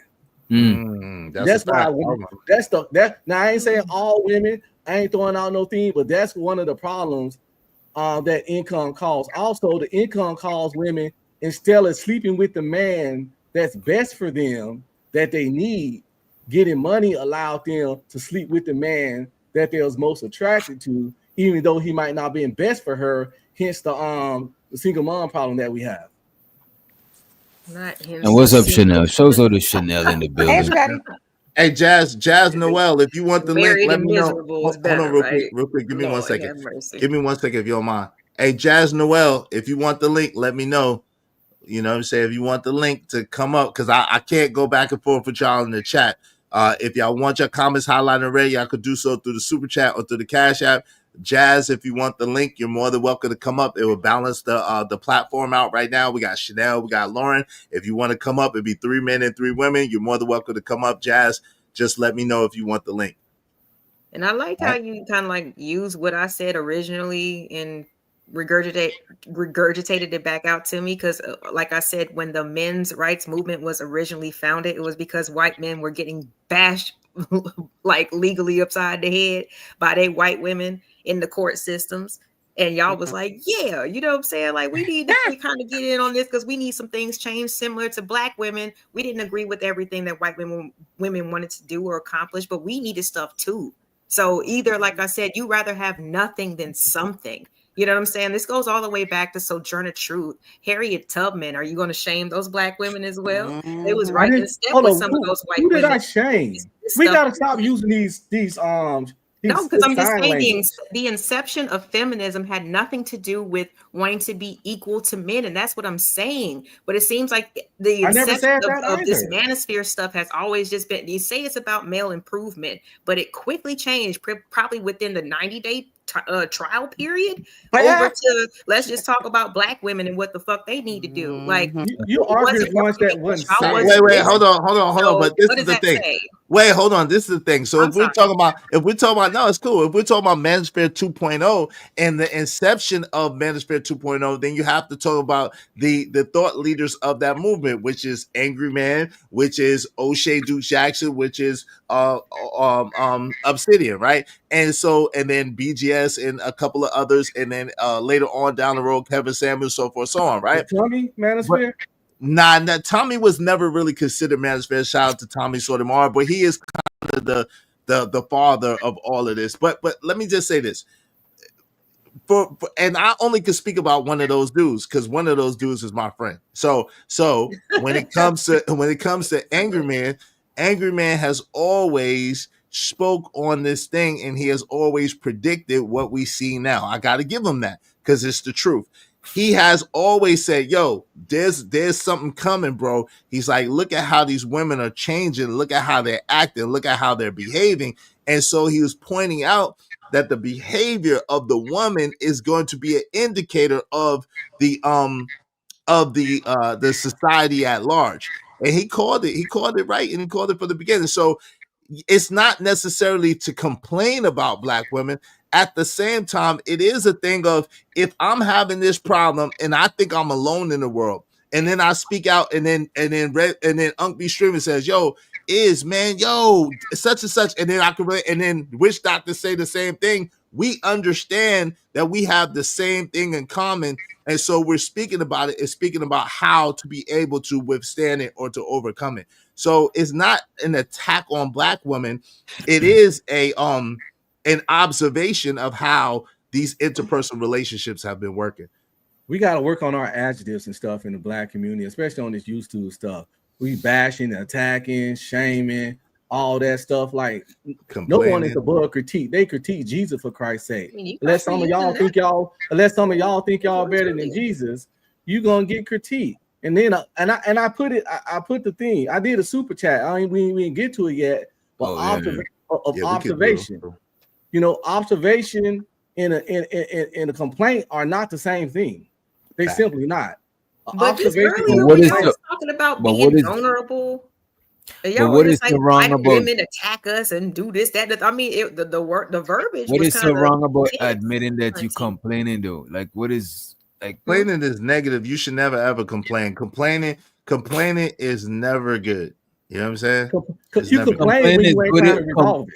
Right, complaining is good if you're trying to get some results. If you file a complaint, complaining is it depends. If you just complaining, then it's a waste of energy. But if you complain, and if you're making a complaint so you could get a result, that's you're doing something for a positive outcome. It's not like you just repeating yourself.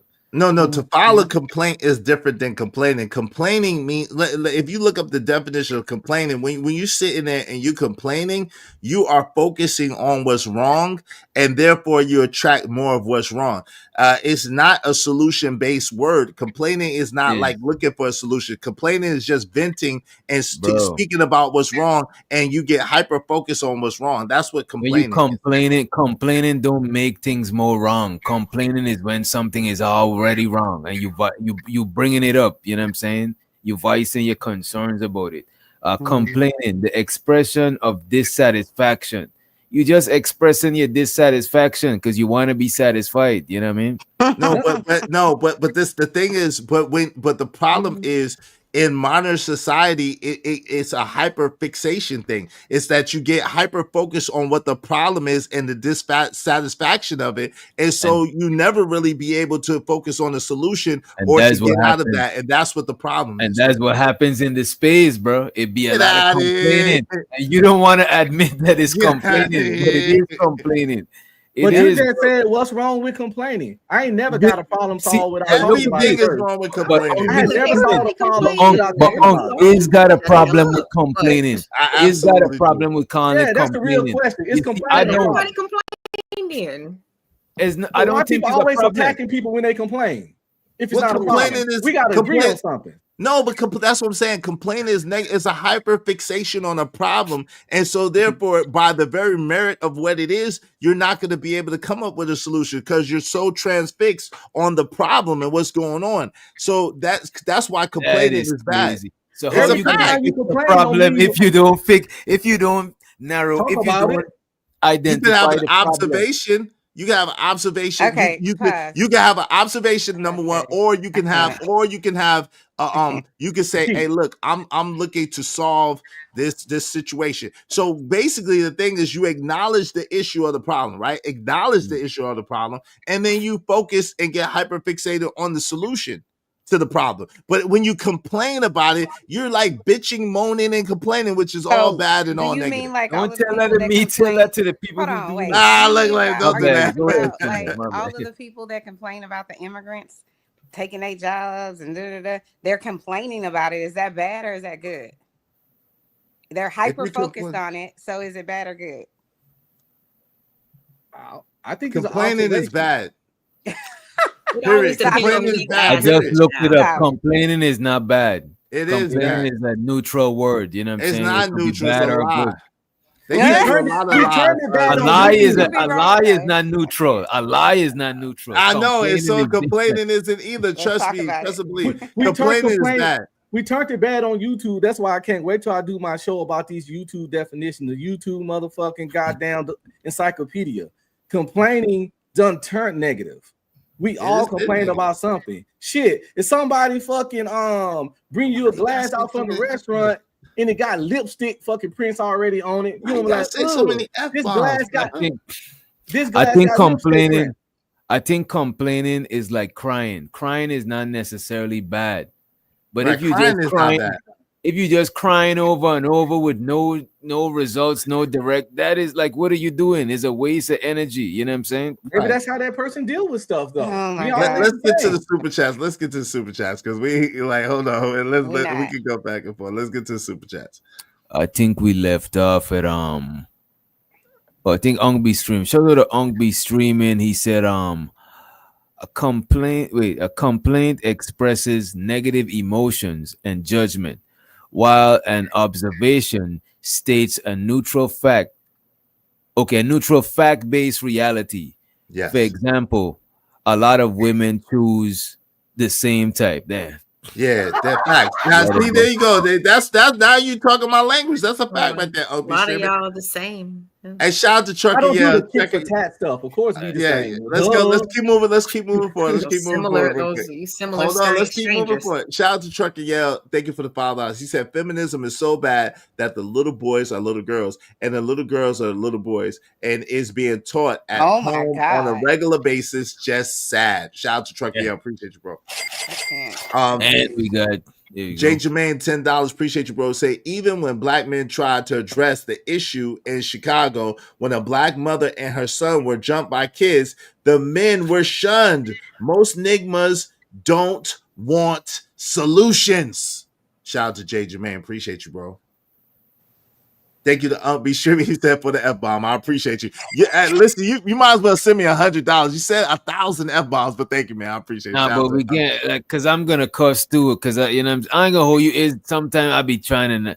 It's hard for me to not cuss, bro. I know, but I just said, but all the F-bombs, y'all are articulate brothers. Y'all ain't gotta say F. We bandits. Right, we articulately cut. You know what I'm saying? I ain't even know. You articulately cut. All right, man. Listen. Oh shit. All right. Can I say something about the Manosphere thing? Yeah. So I have one too, real quick. Huh? So I had a question. The Cash App, and then you got it right after Chanel. Okay. Shouts out to Black Hawk. It says, "Why are married men critiquing other women?" I can answer that. To you.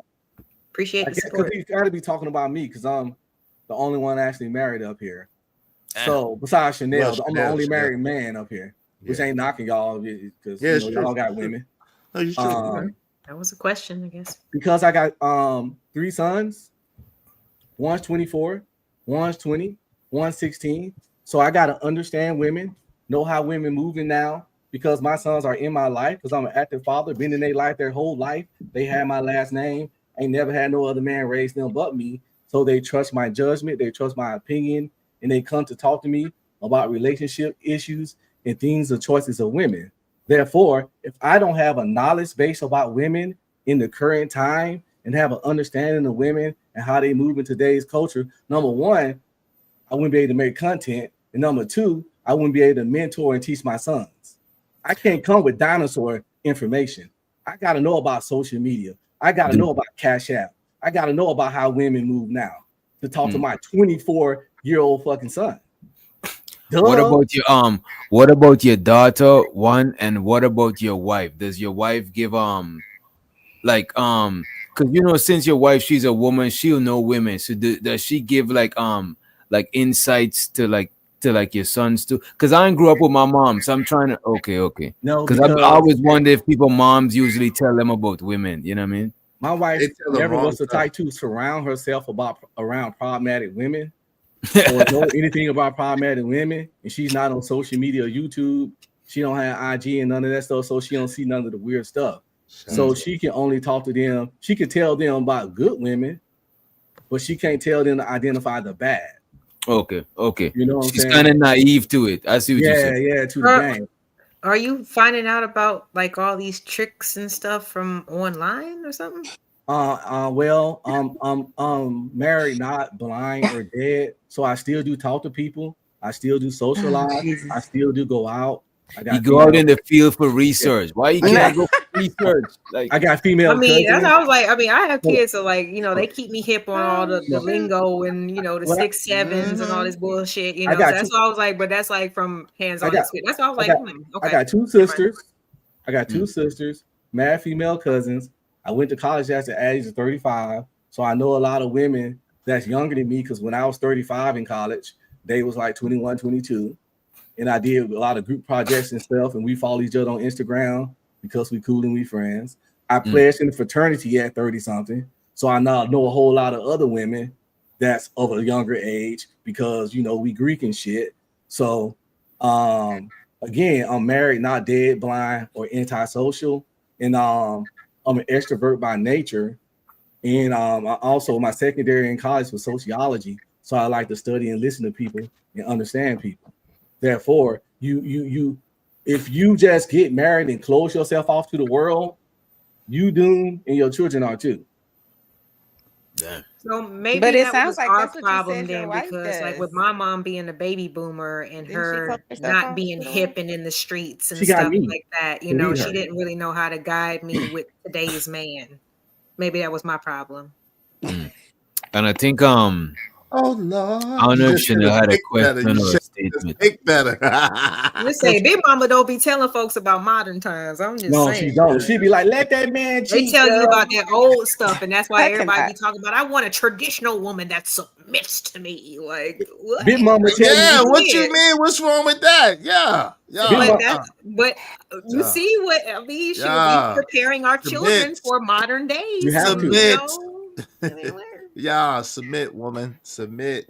Yeah, and my wife that make your ego, nice and No, it's not about my ego. It's about no. Hold on. It's not about my ego. It's about your best interest. If as a woman, hold on. Listen, what I'm saying. Possibly know what my best interest hold on, real quick. No, I'm telling you. Listen, what I'm saying. Listen, what I'm saying.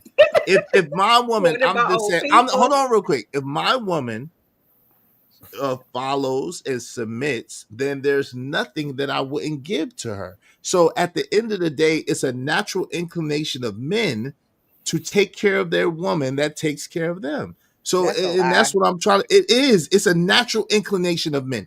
And DJ is shaking his head, and Unc is shaking his head because it's true. Our inclination is to take care of y'all, to make sure y'all are good, to make sure y'all have everything that you need and most things that you want. At the same time, there has to be some kind of cooperative effort, some kind of smoothness, some kind of goodness from you that comes from you that makes us know that we're safe to give that to you.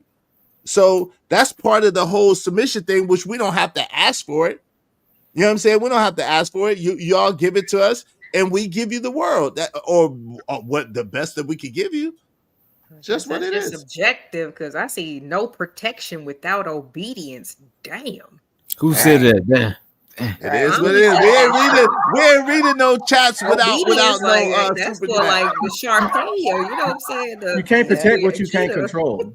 Not no. It's crazy to me that being. it's like the way you guys present it. I don't know if maybe y'all meaning it differently, but the way you guys present it, it sounds very much like I'm an adult and you're my child, because you want your children to obey you. You. I'm just telling you what it presents like. Okay, it presents like I'm a husband or I'm the significant other. I'm the man.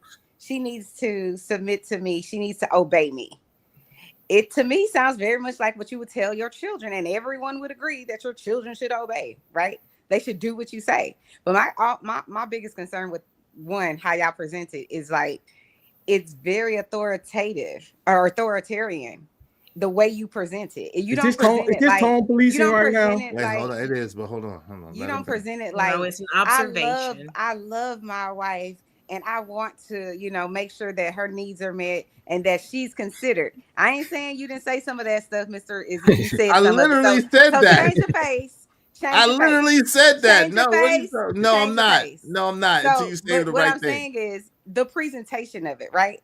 So it's like if someone comes to you and they're like, you know what, you're a sweetheart. I'm in love with you. I just really want this, our life to work this way. And I think it's going to work best this way. If, I present X, Y, and Z, we have a conversation about it, and then we move forward with that. That is not how y'all present it. Y'all present it because y'all got such big ass egos. Like, my wife needs to submit and she needs to do this. And then, I'm gonna give her everything. But you start off with it in a negative. And that's all I'm saying. If you started off with it in a kind way and take your ego down, then I can receive it.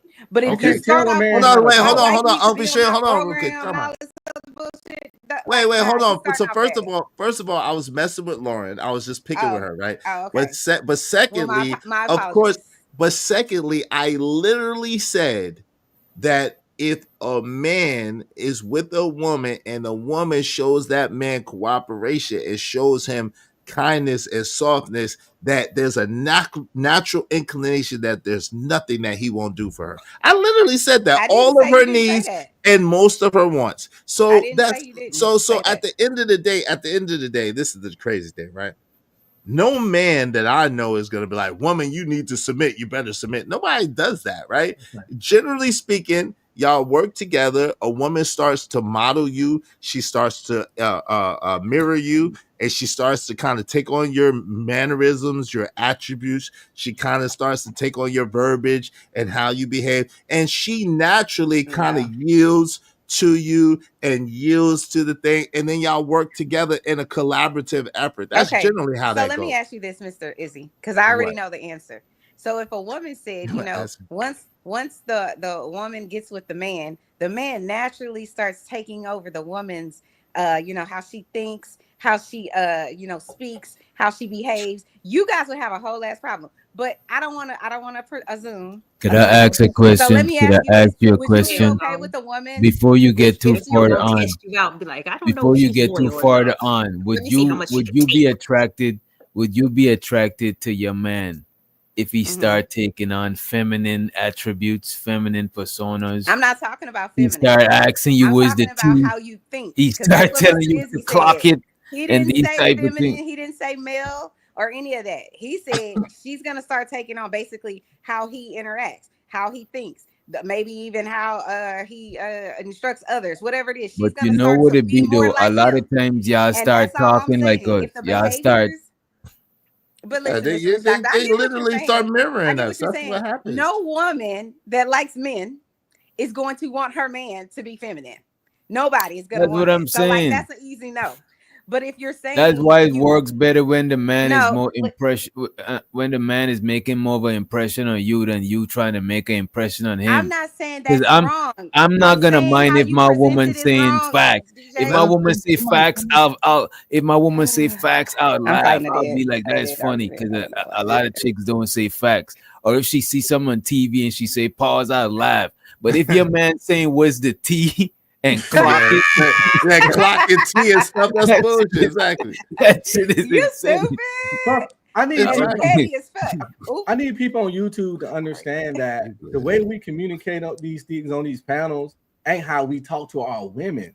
We run shit like we say, but on the panel, we just being clear and concise, and we saying the shit in a conversational way. We not finna use a bunch of flowery romantic words. So the whole the whole tone policing thing, it ain't. We ain't telling that woman, listen, woman, you gotta submit. We're talking, we're being performative, we're creating content, we're not lying, but we just talking, just being direct and just using. We ain't trying to butter and smooth it up. We understand that we got to get the same message across to women. We might have to say it differently. We understand, but we do that with our women, not in general. Which one? The last one, the last super chat that he sent. Shout out to Trucker Yell with the 20. Appreciate you, bro. Y'all really underestimate the power of submission to your man and how much it has an effect in your home. When it comes to raising your children, if you can't even echo your husband's morals and principles, why be married? Shout out to Trucker. Yeah, that's a bar. That's a question, though. If you don't, that's a question. Hold on, that's a question.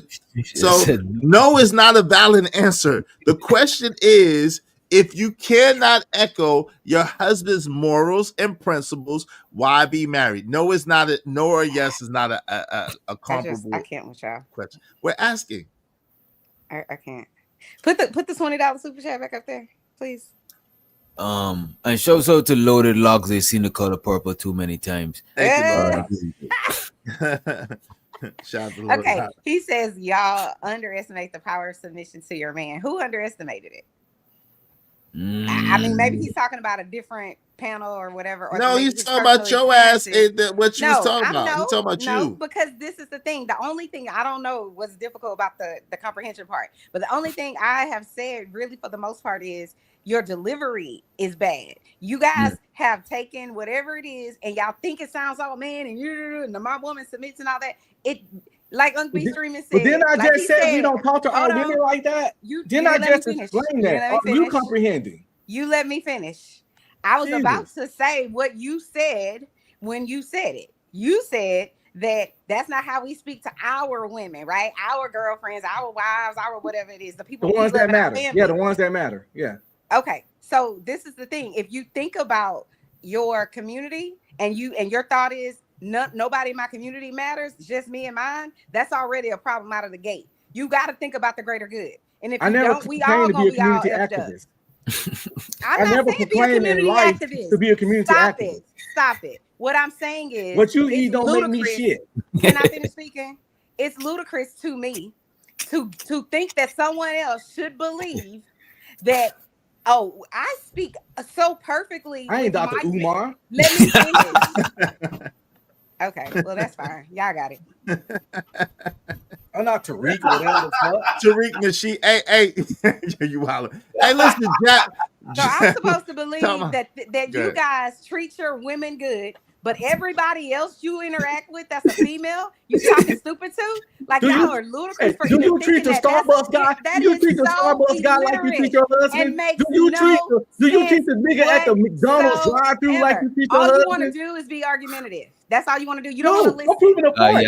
You don't want to listen. You can't. Go one at a time. Go one at a time. Because you run the same stuff every time. You have not listened to one thing I am listening, but I got to listen. You're rebuttaling me. How am I not listening when I'm actually? Because you're talking at the same time that I'm talking. That's how. Go one at a time. Go one at a time. Because you're rambling. We get it. Oh my gosh. You get it. You're proclaiming that there's no way we talk to our women good. Mr. Izzy can listen and Mr. Witch Doctor That's your general statement, right? I'm trying to hear both of y'all. Come on, y'all. Go one at a time. Go one at a time, y'all. Please. Problem one. You don't like what I'm saying. See? What's wrong? You know what I'm saying? What's wrong with you? Your only point is the only thing you believe in is bashing women, and it's a fact. And it plays itself out every single night when you come on Dr. Izzy's channel. I mean, Dr. Izzy. No, you're not. But anyway, you can do all of the I want to minimize what you're saying, but at the end of the day, what I'm saying is a fact. You cannot and will not be one way, a completely different way with your wife than you are with everybody else. You're just not going to do that. All right. Okay, let me address it because it's the second time. They are. Wait, let him finish and you got the floor uninterruptedly. people are going to be who they are all the time. So if you getting on the internet cussing women out and whatever else, I can't believe that suddenly when you get to your door at your house that you're like, oh no, I have all the respect for women. You can't possibly. If I get on this internet every night and all I do is dog Mr. Izzy and dog Mr. DJ and you and everybody else, you can best believe that's represented somewhere in my life. So this idea that you're two totally different people, it's a fog. It's not real. It's like the mist. It's fake. It's there for a little while, but that's not really who you are. Who you really are is a person who hates women. Somebody hurt you along the way, and you hate that person. Let him respond now. What it is. Y'all know I'm right. All right. I don't know. Find the lie. Y'all know any men that do nothing but dog women on the internet? Wait a minute. Come on. I'm gonna ask Chanel, no, she's filibustering. Yeah, you are filibustering. Chanel, come on, let him address you, and then you got it after that. Do Chanel, y'all know anybody? Chanel, let him address you. Chanel, and only Chanel, let him address you. But they have a loving relationship at home. Y'all know some? She filibustering. Yes, she is. Absolutely. Hey, now, can I address? Do you or don't you? Let me address. Come on, let's please. We already know what you're gonna say. You're gonna be a liar. Oh my God! You always know what people are gonna say. You need to get by the way, your hat is moving, so nobody can pay attention to you. Reunited. So this is the thing. It feels so good. She's saying that you can't talk on YouTube one way and talk to your wife the other way, which is insane. Because most of us, oh my God! So most of us not the same at home than we are at work. People change how they talk to other people all the time. You don't talk to your boss, White Gary, like you talk to your homeboy Chris. You don't treat them the dude at the McDonald's drive-through the same way you treat your husband. You don't treat the dude at Chipotle the same way you treat your husband. Yeah, you gotta let him rock. You don't treat the mailman the same way you treat your husband. You don't treat the random nigga across the street the same way you treat your husband. You don't treat or talk to people the same. People change up all the time. I've seen people sitting in the house talking, and then they get a call from somebody work, and they switch it to their work voice. Am I the only one that's seen that? I know I'm not. That's a rhetorical question. People got the work voice. People switch up all the time. So how everybody with a brain know for a fact that we talk different. It's called code switching. Code switching. Yeah. No. DJ don't even talk to men and women the same. No. He said this many times. You missed it again because now I missed it. Because she was fundamentally wrong. So people talk different to different people. I'll give you a perfect example of why you're wrong, right? So Mr. Oh God, what is his name? Oh Jesus, he talks real crazy on his channel. Y'all know who I'm talking about. He was having it out yesterday with it's the president. What's his name? JP. So do we believe that JP goes somewhere and suddenly becomes this cerebral person and he's whatever else? No. Yes, acts we the do. same way I seen JP talk different. He acts online, that he acts wherever. What I'm talking about is your repeated, insistent behavior. I'm not. It's on the same spot. It's on the same spot. No, it's not. One mic, y'all. One mic. One mic. A guest. One mic, please. One mic. So all I was saying was this. I get what he's saying. Obviously, when you go to work, you're going to speak to people differently. But here's the difference between what I'm saying and what he's saying. I'm going to be respectful at work. I'm going to be respectful at home. I'm going to be respectful at the grocery store of everybody. Unless I feel disrespected, then you're probably going to get a different person. But what I'm saying is what you do is you disrespect regardless who it is online. You don't give a fuck who it is. So you're going to be disrespectful. That's what I'm talking about. I'm talking about your continued verifiable behavior. First of all, I don't owe anybody any respect. I have the right to give you respect or not. If I give you a respect, it's a blessing. Now you can do something if I disrespect you, but I don't owe you that shit. I just don't. A person got to choose. They can choose to respect you or not. First thing, so just demanding respect of someone else is insane in itself. Now it's consequences for disrespecting people, but bust a move if that's the case. Really? But I don't owe nobody no YouTube person no daggone respect. Why are you telling them what the hell is happening? Wait, hold on. Let's read some more super chat. Hold on. Nah. You told them bust a move. Hold on real quick. Shout out to Willing to Win. Willing to win with the $10. Appreciate you, family. Willing to win. He said, great show, everyone. Here to support the show. I appreciate you, Willing to win. Thank you. Shout out to Trucker. Yeah, appreciate you for the quadruple up, Trucker. Thank you. Woman's presentation. If a man don't protect a woman, he ain't shit. If he asks you to go 50-50, get rid of him. Chanel, you gotta stop.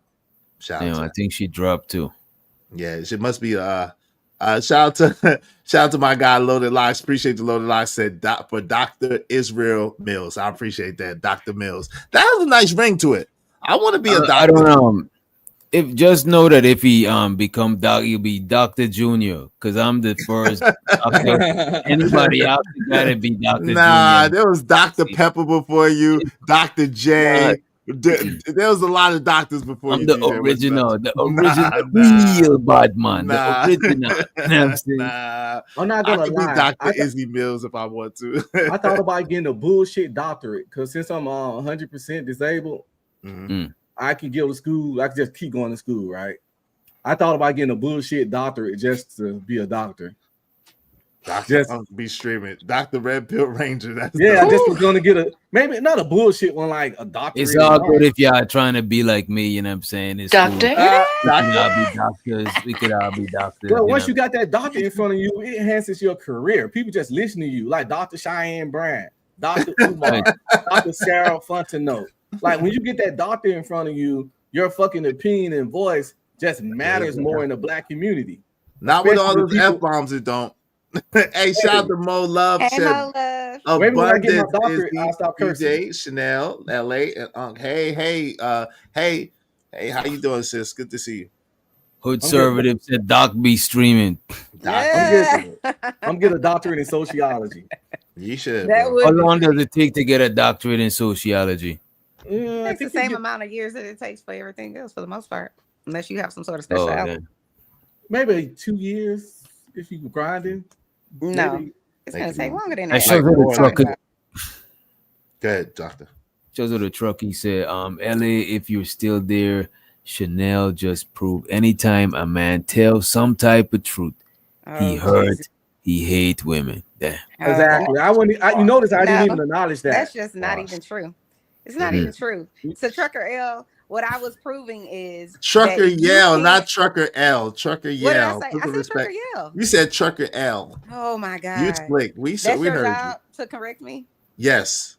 You need correction. Anyways, where's your husband? Anyways, he just called me. That's what kind of interesting. Yeah, get your shit right. He told you get yourself right. You know you be submitting. No, he asked me, was I on the live? What was I doing? Whatever. Anyway. Someone not submitting. No, what? Yeah. See. You with the shits today, huh? But no, what I was saying was, you notice she went to sign language, by the way, and I didn't sign language her, but we're gonna keep going. Let her go. Don't cut her off. Let her go. I'm talking about someone's repetitive behavior. So if your repetitive behavior is negative towards one group of people, so we take Big Stream out of it, and we'll put a person that talks negatively about Black people, how Black people dumb, how Black people need to listen, how Black people are uneducated, blah blah blah blah blah. We put that person in that category. Most of us would say if they talk like that every day, they're probably racist. Most of us would say that, but somehow, and that maybe someone told them some bad information, maybe someone hurt them, whatever the case may be, we could all get on board with that because we all brown people, right? So we know and we've witnessed racism. But somehow, if we take the racists out and we put in a regular person, we say this is their continued repetitive behavior. If I say somebody hurt them, I'm wrong for that, and somehow I'm leading men the wrong way or women the wrong way. It's like fuck out of here with that bullshit. Well, that's categorically every day. It's just sign language. I complimented creators before. I complimented LA today. I constantly say there's nothing better for the Black man than the Black woman.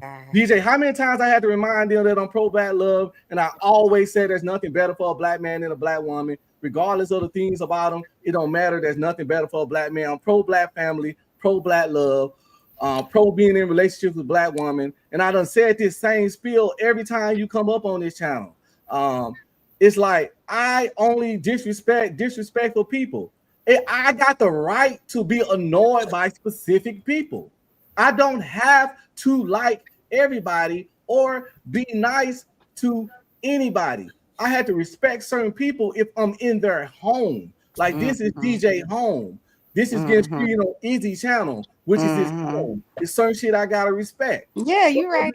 Other than that, I don't owe that stuff. So you again, sound like can you stop? So I compliment women, pro black love, which is the biggest thing a black man can do to be ain't nothing for a black man but a black woman. I done said that so many doggone times. Yet some kind of way I hate women. Maybe I just don't like you and some other people. But that don't mean I wait. Hold on. You sound like a white I gotta be person fair. justifying how they treat black people.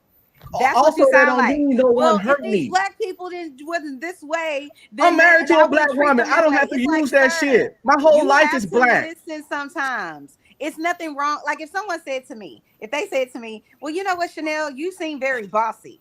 Listen, first of all, I'm self-aware, so I know I'm bossy. Okay, but let's just say I was unaware. If people are constantly saying something about me, I'm not saying it's true because people have talked about people and the shit wasn't true.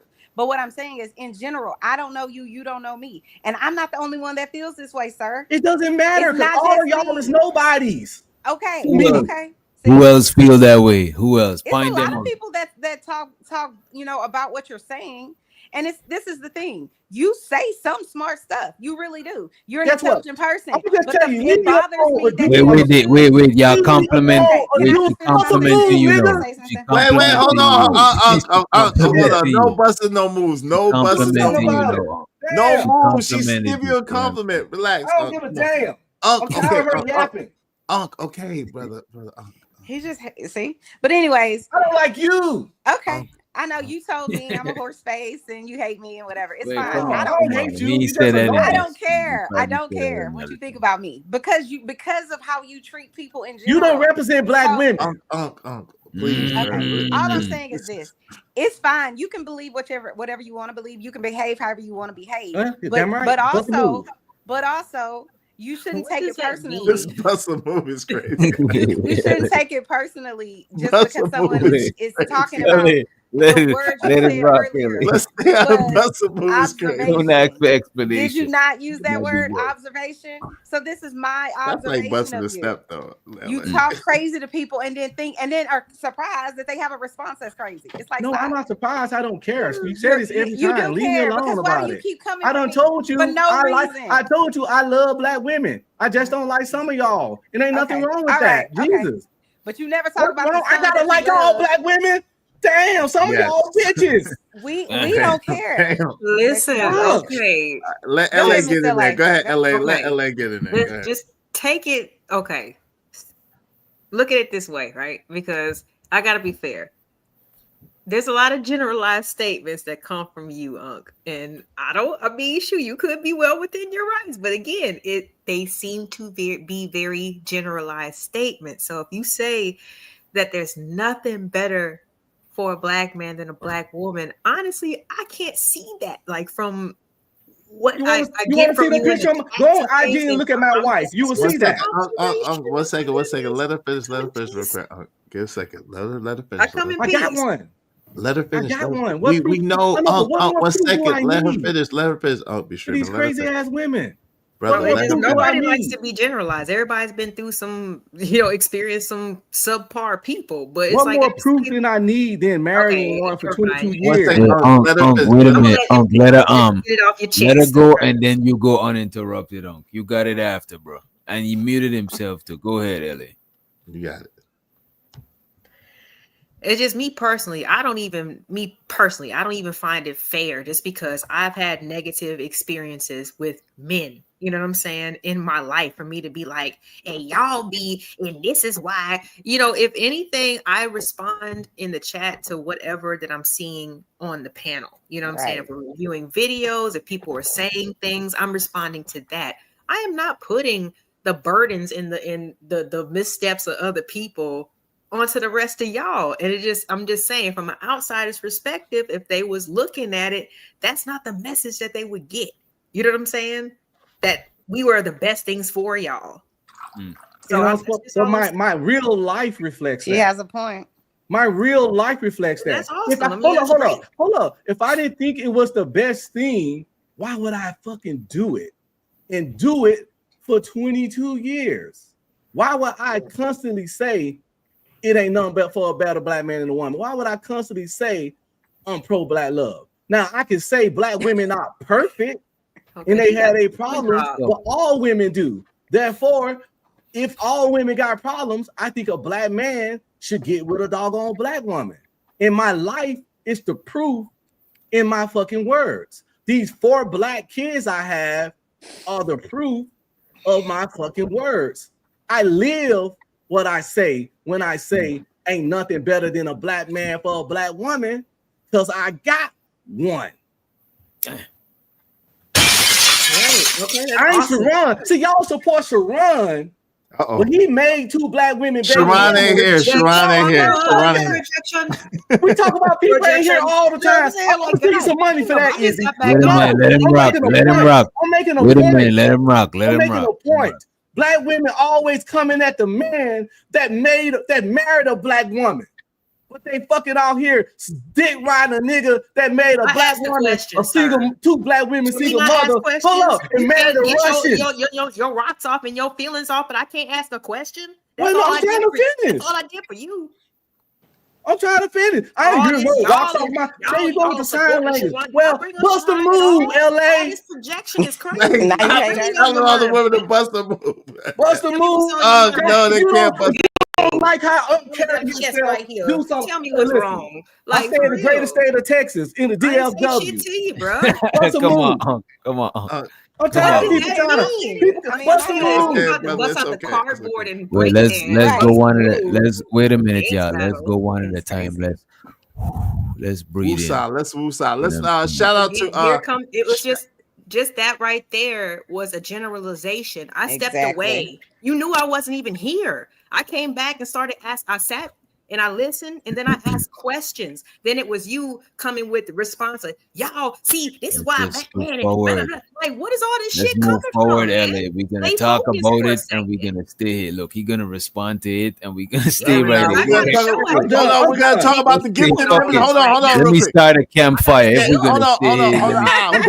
Hold on, real quick. We're gonna talk about the gifted membership that Robert W. Sent over there to the Ismailite Nation. If you got the membership for Robert W., make sure you thank him. Thank you so much, Robert W. I appreciate you. Hey, membership has its privileges. Be a member of Not for Humans. Be a member of LA. LA got something. Go ahead, LA. And thank you to Robert W. Go ahead, LA. Yeah, just real quick. I almost forgot. Thank you so much, Mo Love, for your support. I appreciate you for your cash out. Shout out to Mo Love. Mo Love. Appreciate you, Mo Love, for hitting everybody up. More money, Mo Love. We're gonna call you More Money. Mo Love. More money, you know. Shout out to that. Appreciate you, sis. Appreciate you. Yo, make sure to listen. If you want your comments highlighted red, I know y'all got a lot to say. I know y'all want to say. If you want your comments highlighted red, do so through the super chat. Do so through the Cash App. Make sure you support your favorite streamers. Thank you very much. Be streaming. Said my bad, Izzy. I appreciate you, man. Hey, man, take your blood pressure down, brother. I know. I ain't gonna hold you. I got a swear jar too. You know what I'm saying? Yeah, on my channel. I got a swear jar too. No one cares. Hey, man, support my man, DJ Wish Dr. Swear Jar, man. Support his swear jar for real. He does not have a swear jar. He does. He just got one just now. Why you trying to knock his hustle? He just got one 5 seconds ago. Like, Jesus, like. Can I give me a swear jar too? Exactly. Right? This is America. He can get a swear jar if he wants to. You get a swear jar. I can't. I'm gonna be a doctor. He gotta get a swear jar. Wait. You deal with too many crazies. You had one, DJ. Not today though. You see, I'm trying to clean it up today. On days like today, I try to clean my act up. You know, He be rich. Now I think certain people won't come to the show because sometimes. No, I want to say that. I'm trying to, you know what I mean? I want to say. You trying to hit this? No. I want to see. Yeah. Don't mess it up, bro. Don't mess it up. Yeah. It's bad for business, bro. Right. Don't. Hey, can I share something? Sure. Can I share something? Sure. I posted a video 2 days ago, and it has 27,000 views. I thought. Congratulations, that's what's up. Congratulations. What was you doing in the video? What was it about? It was a video about these dogs and cats where like somebody bought like different people bought a rug where it looks like, you know how those artists will draw something looks like it's like a hole. Mm-hmm. Yeah. And I posted it, so yeah, it's crazy. Shout out to that. What is your cats and your dogs? No, my dog only gets about 600 views. But I just thought that was interesting. I don't know how it hit like that because I've only ever had one other video like that where it was like 25,000 views. I was like, yo, what the hell is going on? But I think the internet likes children, food, cats, pets, and it's something else that I can't think of it right now. But they like weddings too. Yes, they do. Oh, and they like children. Yep, they do. I mean, I would even on Instagram, it was like, I don't know, it's like 6,000 views on like my cousin's random wedding that I put together, you know, and I'm just like, oh shit, like, but he's in the Air Force in Dayton, so it was like I kind of did the hashtags and stuff for the wives and the Air Force base and stuff, so I was like, yeah, but you never know, what people be liking. The internet also like niggertry. My biggest video is reviewing JB when he was talking about EBT, the World Star thing. Yeah, and I reviewed the World Star thing. JP World Star. And how many views did you get? 2,100. No, I be over there struggle streaming. So for me to get 2,100. No, that's when you're supposed to pop off with your little, you know what I'm saying, with your head cut out on the green screen and just go off. But yeah, for me to get 2,100 on a 3-hour video is but it was about some JP stuff. So they tell him that. You think he got a big head now? Don't tell him that. The boy hood celebrities. Hood celebrities. Making money off of me. Lord. Exactly. I am the economy in this. Oh Lord. I'm your JP. I don't know why you even said that. I don't know why you said that. And I gotta hear it again. And what's that? Whenever y'all slip, us black women, we go be like, hold on. That's the edge. That's the cliff. Let me grab the the back of your shirt collar real quick. Let me pull you back before you jump off the cliff. But you know what though? I could just say for my channel, the biggest I would say views I get is only on the shorts. Like the shorts I get religiously. That's like for example, I just posted a video like 10 minutes ago. It already has 800 views. But like if I do a live stream, or if I just post just a regular video, I might get 200 views or something like that, but like with the shorts you get a lot of views, at least on my end. So I think that's just, I don't want to say it's the way to go, because then I look at other people that like that my husband follows, and it's like they have millions, like 15 million people that watch or subscribe. I'm like, damn. But that's like tech stuff, so it's a different thing. That's why honestly I thought that you did your like if you would have did yours in a short, and just like did your little rant or whatever over his, like it probably would have, that shit would have blew up. Well, he had so much to say and so many good moments. It's hard to make it short. I don't remember DJ editing the skills or. Yeah, it was off the chain. You know, I love Snap more than I love my daddy or something. And all he was just saying a lot of. He said he loves what more than he loves his daddy? Snapping EBT more than he loves his daddy. Oh, food stamps? Yeah. Yes. Wow. I don't know why we. Wait, hold on. More than he loves. No, that is so 3 weeks ago. Relax. That was 3 weeks ago. It happened. It's over. It's done. Like it's ran his round. Yo, they talk about black fatigue. I got JP fatigue. I ain't gonna lie to you. I don't. Yeah, I'm kind of tired. I don't got same shit. Different day. I think Mr. Unbe really likes JP. Like I know he does, but I got JP. He's entertaining as hell. No, he's not really. It's getting really old. Nah, he is entertaining. He is entertaining. Sure. Nah, it's getting old. I got every time DJ review him, that be some of his most cracking shows. I ain't gonna lie. I don't want to put JP on. I want him to pop up, man, asking for residuals and shit. Yeah, so. He is. I'm trying to tell you, I got JP fatigue. I'm trying to tell you what God loves. He's like I don't know why y'all so entertain my foolishness. Because he's like experiment or something. I don't know. He like. He's an experiment. That shit is crazy. The stuff he be saying, I think he says it for shock value. I don't think he believes. That's really him. That's the sad part about it. That's why I think he put a little bit extra on it, but I think it's him for the most part. It's really him. I know. I'm saying I believe that it's him, but I'm saying I just noticed from when he does come on people's shows how he attacks people. It's the same way he has an agenda, what he's gonna say and whatever else. And then, he's doing it on purpose. It's like you don't feel that way all the time about all the situations. You don't feel that way. You don't. Yeah, that's Tato. I think that's what it is. Being that I grew up around people like that, it's not even like it's not nothing special to me. Like it's like you grew up with people around you like JP. But see, that's why it's so shocking to other people too. Hold on, if you grow up in the hood, hell yeah, there's a bunch of people. There's a 1,000 JP. They're your local crackheads and daggone winos on the street corner for change, like begging for change, like on the corner. Like it's nothing new. Like that's the crackhead that be doing doing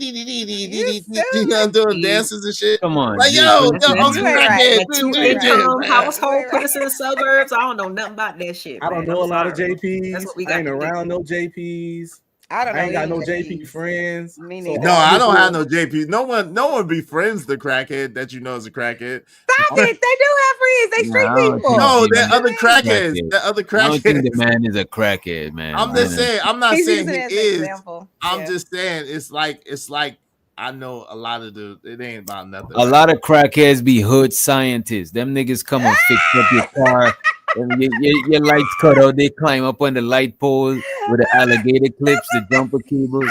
Yeah.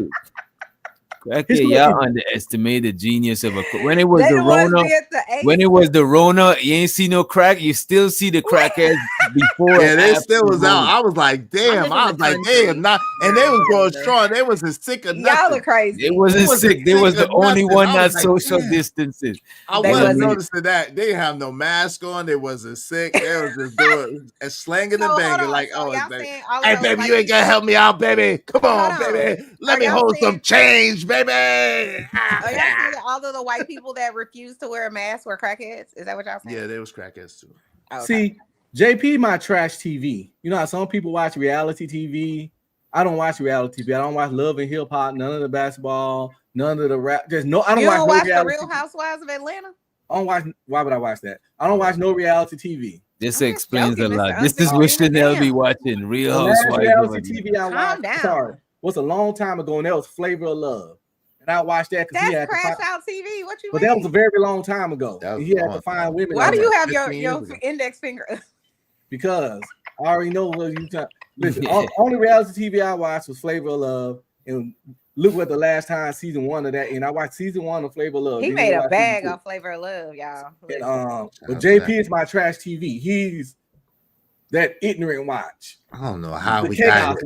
Hey, I love you, but this is the last time you're gonna be invited. Keep talking like that. Well, you don't like trash TV? I'm Vito. No, I don't know. Not that trash TV. No, I got fatigue. I ain't gonna hold you. I second what Unc saying. I think JP's entertaining. You know what I'm saying? Yo, I quit. I'm quitting the show today. This is my last day on the show. Come on, bro. I'm quitting. I quit. I'm breaking up. Why you don't like JP? Hey, DJ, I'm breaking up with you too, DJ. We like watching train wrecks. I'm breaking up too. I'm out of here. Y'all give praise to stupid shit. I'm not doing this. He's not giving praise. He's just saying it is. I'm messing with DJ though. I'm just like train wrecks. But I don't agree. Like a lot of times I don't agree with what JP is on, but I still want to review the shit and laugh. You know what I'm saying? It's funny, you know what I mean? Yep. When he said, but I don't have no interest in reviewing. Because I don't want him to like lose in life. Like I don't got nothing against him that deep. Right. You know he definitely wants other people to lose. For the record, I don't want him to lose in life. I want him to win. But the unfortunate thing is, until he changes his mind, his life is not going to change. He's never going to change his mind. And that's the problem. Therein lies the problem. He could be great, and I want him to be great. But I've seen this story like too many times from where I'm from. I've seen this story. I know how it ends. Is that why you moved to Alabama? Sure. Yep. Because I was on trajectory. Because I was on trajectory to be JP. Yeah, that's why. No, I'm saying I wasn't saying you. I'm saying you moved away from those type of people. That's what I was saying. See how you just. Oh nah, but didn't already. Why? Nah, I'm just. I mean, nah. I'm like nah. Jesus like Christ. I moved for business opportunity. And somebody says I don't think he's entertaining at all. Y'all seem to think highlighting low quality shit has merit or helps us all. First of all, right? I never profess to help us. I never profess to do a show to help us at all about shit. Get him, DJ. Damn, DJ, I really quit now. You don't want to help I say I do my show for entertainment, and a lot of times we could have productive conversation, but that's not what I'm promising. So if you come and you don't receive that shit, hey, shout out to you. You know? I hope you was entertained. You know what I mean? Yeah, that's hilarious. They need to understand everybody ain't no activist, yo. I swear I love my people, but that's not my wheelhouse. I want to give a platform to the activists. Whoever's an activist, sure, you could come through. But I'm not saying that that's what I'm doing. Like I don't like people trying to throw that shit on me. Like don't do that shit. You know what I mean? Yeah, I agree. But that's the thing. But Mo, he's not honest though. That like yo, I could point out so many times where it's not, and I apologize, DJ. I put in your chat by mistake. I'll take it out. My what you call, I thought it was in my chat. But yo, so many times I apologize though. For real. Let me. But yo, so many times he's not honest. Like he's really not honest. He uses some honesty. I think she was saying I'm being honest. Show so the mo.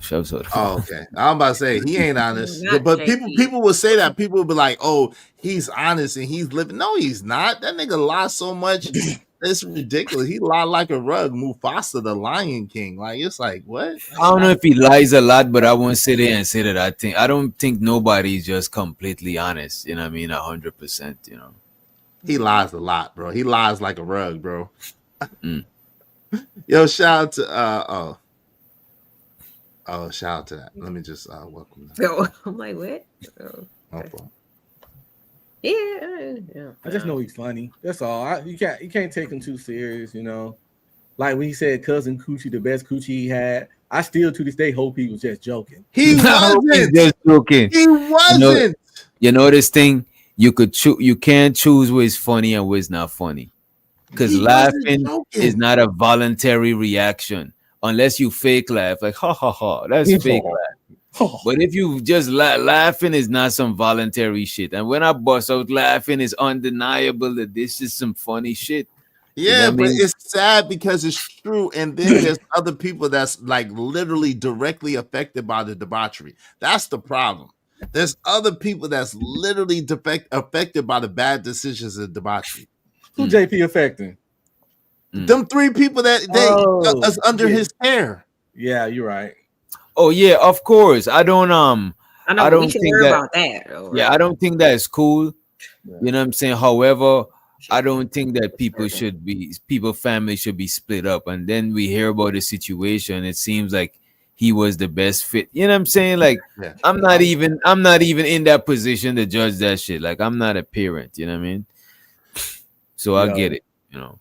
The fact that he was the best fit is bananas. But the thing about it, bro, I don't agree with Diddy.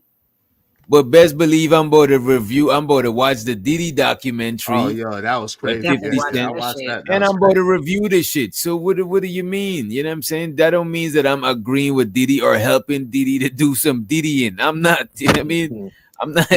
I'm not partaking in the Diddying. So why I can't review this shit? It's just because this is somebody that y'all know. No, you can do what you want to do. I'm just saying. Factuals. No, listen, you can do what you want to do. You know that, DJ. I never tell you what to do on your show. It's just that Unc brought him up on this show, and I'm like, damn, like, oh God, bro. Like, oh God, because then it's gonna be Izzy gotta always talk about me, like Megma, like stop it. I don't be thinking about you. Yeah, bro. I don't care when people say I'll talk about him tomorrow again. Like, I don't talk about him after that. Yeah, you're not gonna push me off my square on some bullshit, bro. Like, if you do some wild shit, pull it up and review that shit before the week out. What's today? Thursday. Yeah. For the weekend over, he gonna do some work reviewing. He just did something crazy yesterday. Like it's just yesterday. What did he do yesterday? Last night. Just crashing out. You talking about on Drift's channel? Yeah, crashing out as always. Just Nothing new, nothing original, nothing different. It's never nothing different. Like, but it's still it's the same shit. I don't know, man. That nigga funny.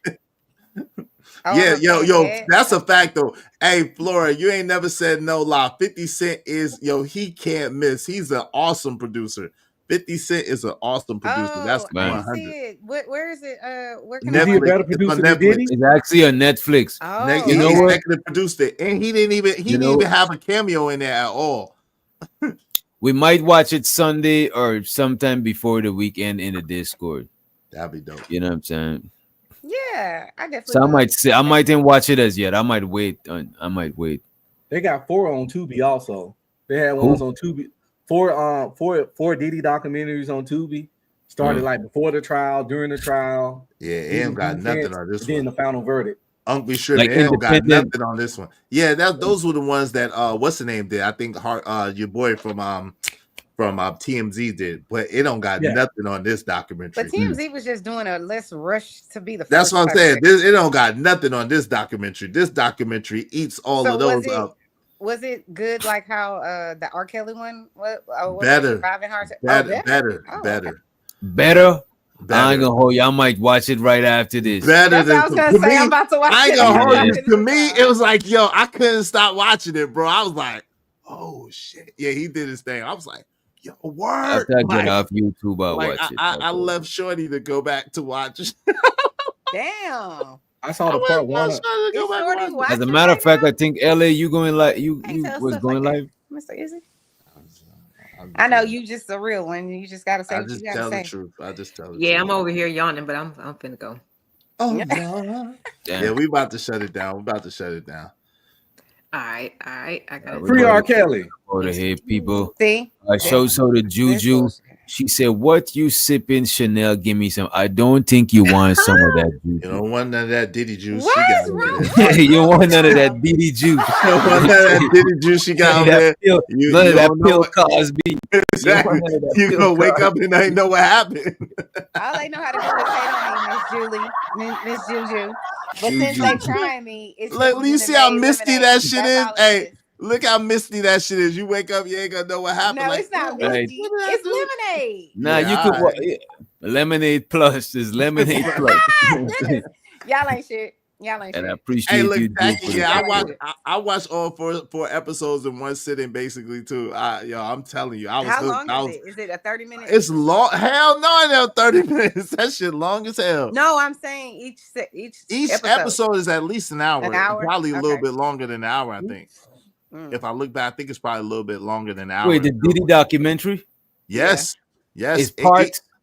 Yes, it's 4 episodes. It's 4 episodes. Oh man, I don't know if I'm going to watch all 4. It's 4 episodes, but I'm telling you, DJ, you don't have nothing to do because once you watch one, you're gonna be tempted. You gotta watch the rest. Yeah, you're gonna be tempted to watch the other one. I don't think we have a watch party with that shit. Is there anything that you learned in this documentary that we didn't know already? Yes. Absolutely, yes. Yeah, I'm definitely watching. Absolutely, I like you definitely wasn't. What you mean? I'm watching it. Definitely. Listen, Chanel. So they talk about shit that you know, but they kind of give you a backstory that you might not have known, and then they give you a backstory to the backstory of some shit. You're like, oh hell no. Okay, I have one question then. Is Jay-Z or Beyonce in it? Nope. Not anything talking about them whatsoever. Guess who else ain't even in it, which I found very interesting. They don't mention nothing about Young Miami either. Not one thing about Young Miami. Not one thing about Gina. What about Meek Mill? Nothing about Meek Mill. Because that's permanent. Nothing about 50. Nothing. 50 ain't even mentioned in it. Diddy gonna sue the fuck out of Netflix and 50. Oh yeah. But I don't think he ain't gonna be able to. Not the way 50 did. If it's a first person's account. He did that shit so dope. You gotta watch it. The way he did it was so dope. I don't think it's gonna work. I don't think he's gonna be able to sue. He gonna do it. He gonna sue. I don't think it's gonna work. I don't think what are the celebrities Mark Curry, Kalina from Dirty Money, they Aubrey all day, a Little Rod, I'll be sure. Which I believe them. I believe Eric Sermon.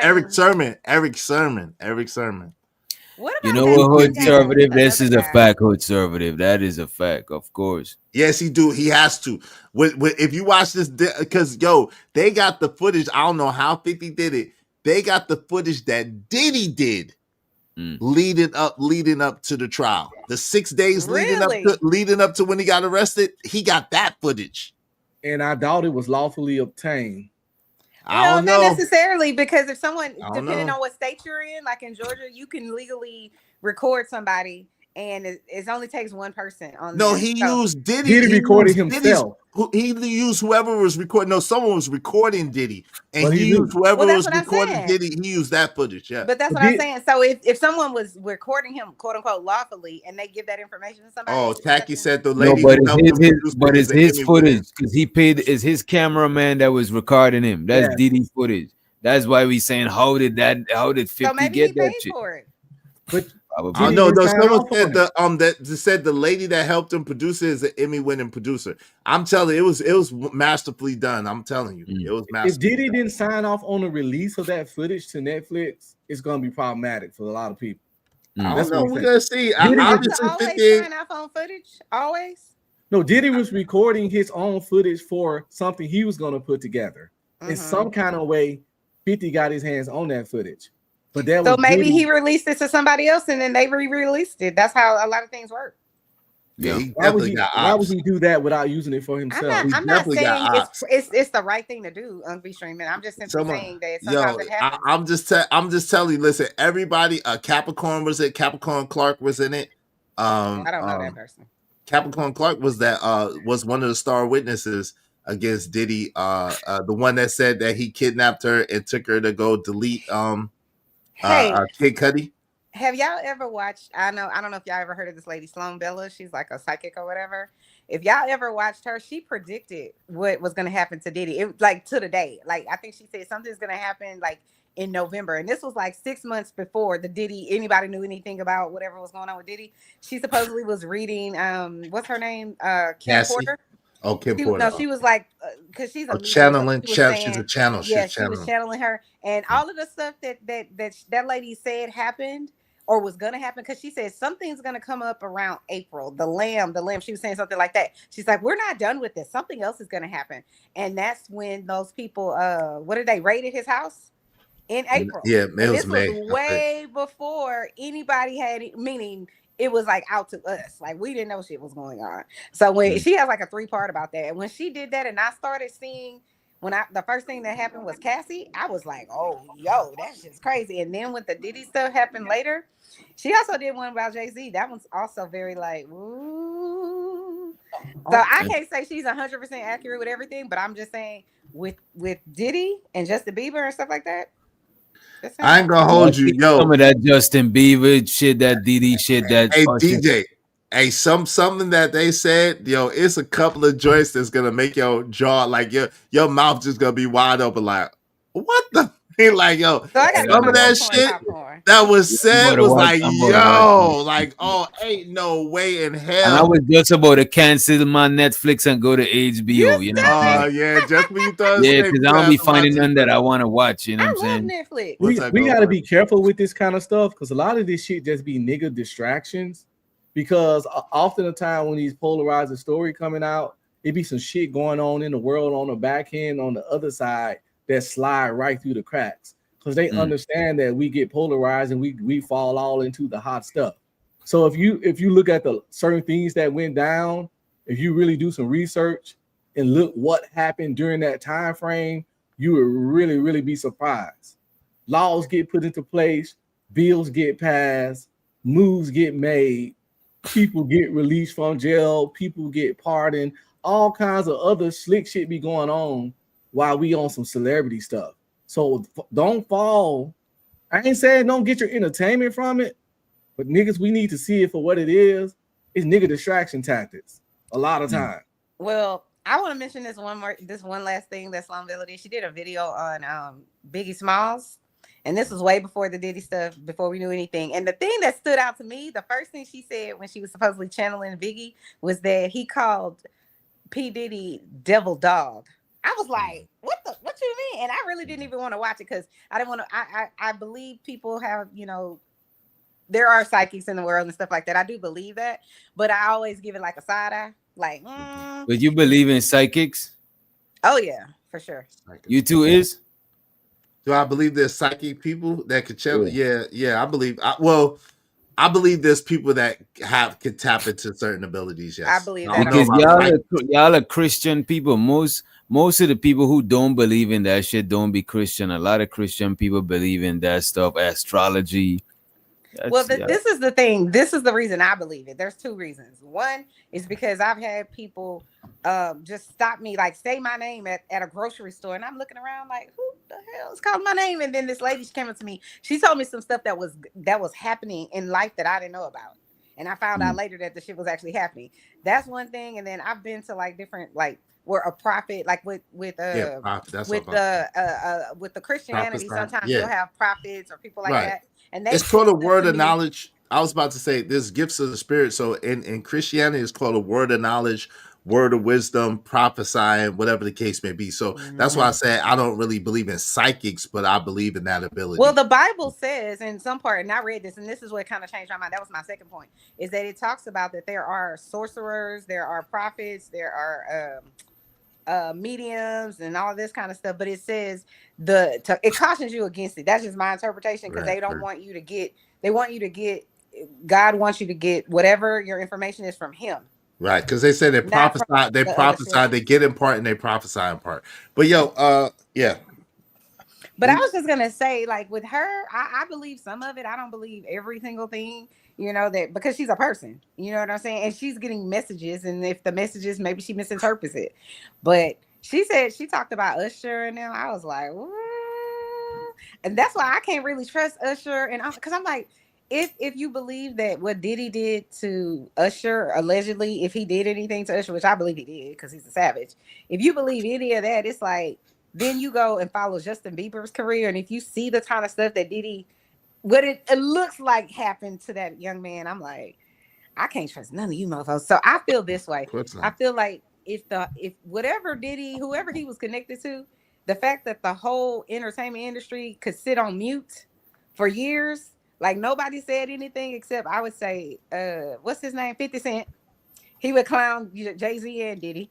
And there was a few other people, but other than them, like none of y'all got anything to say. So that's why I believe that he had people on tape and stuff like that. I think he has proof. All right.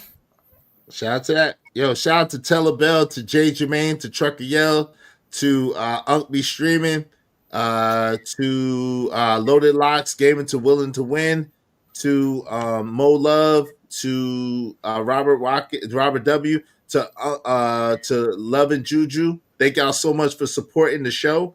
Thank y'all so much for tuning in. Shout out to our special guest, Unk Be Streaming, Chanel's Reality. Salute to my co-host, my man DJ Wish Doctor, and our sister LA Project. Shout out to our sister Rogue C, says she'll be here next week. Make sure y'all subscribe to everybody here. Everybody has a channel. Subscribe.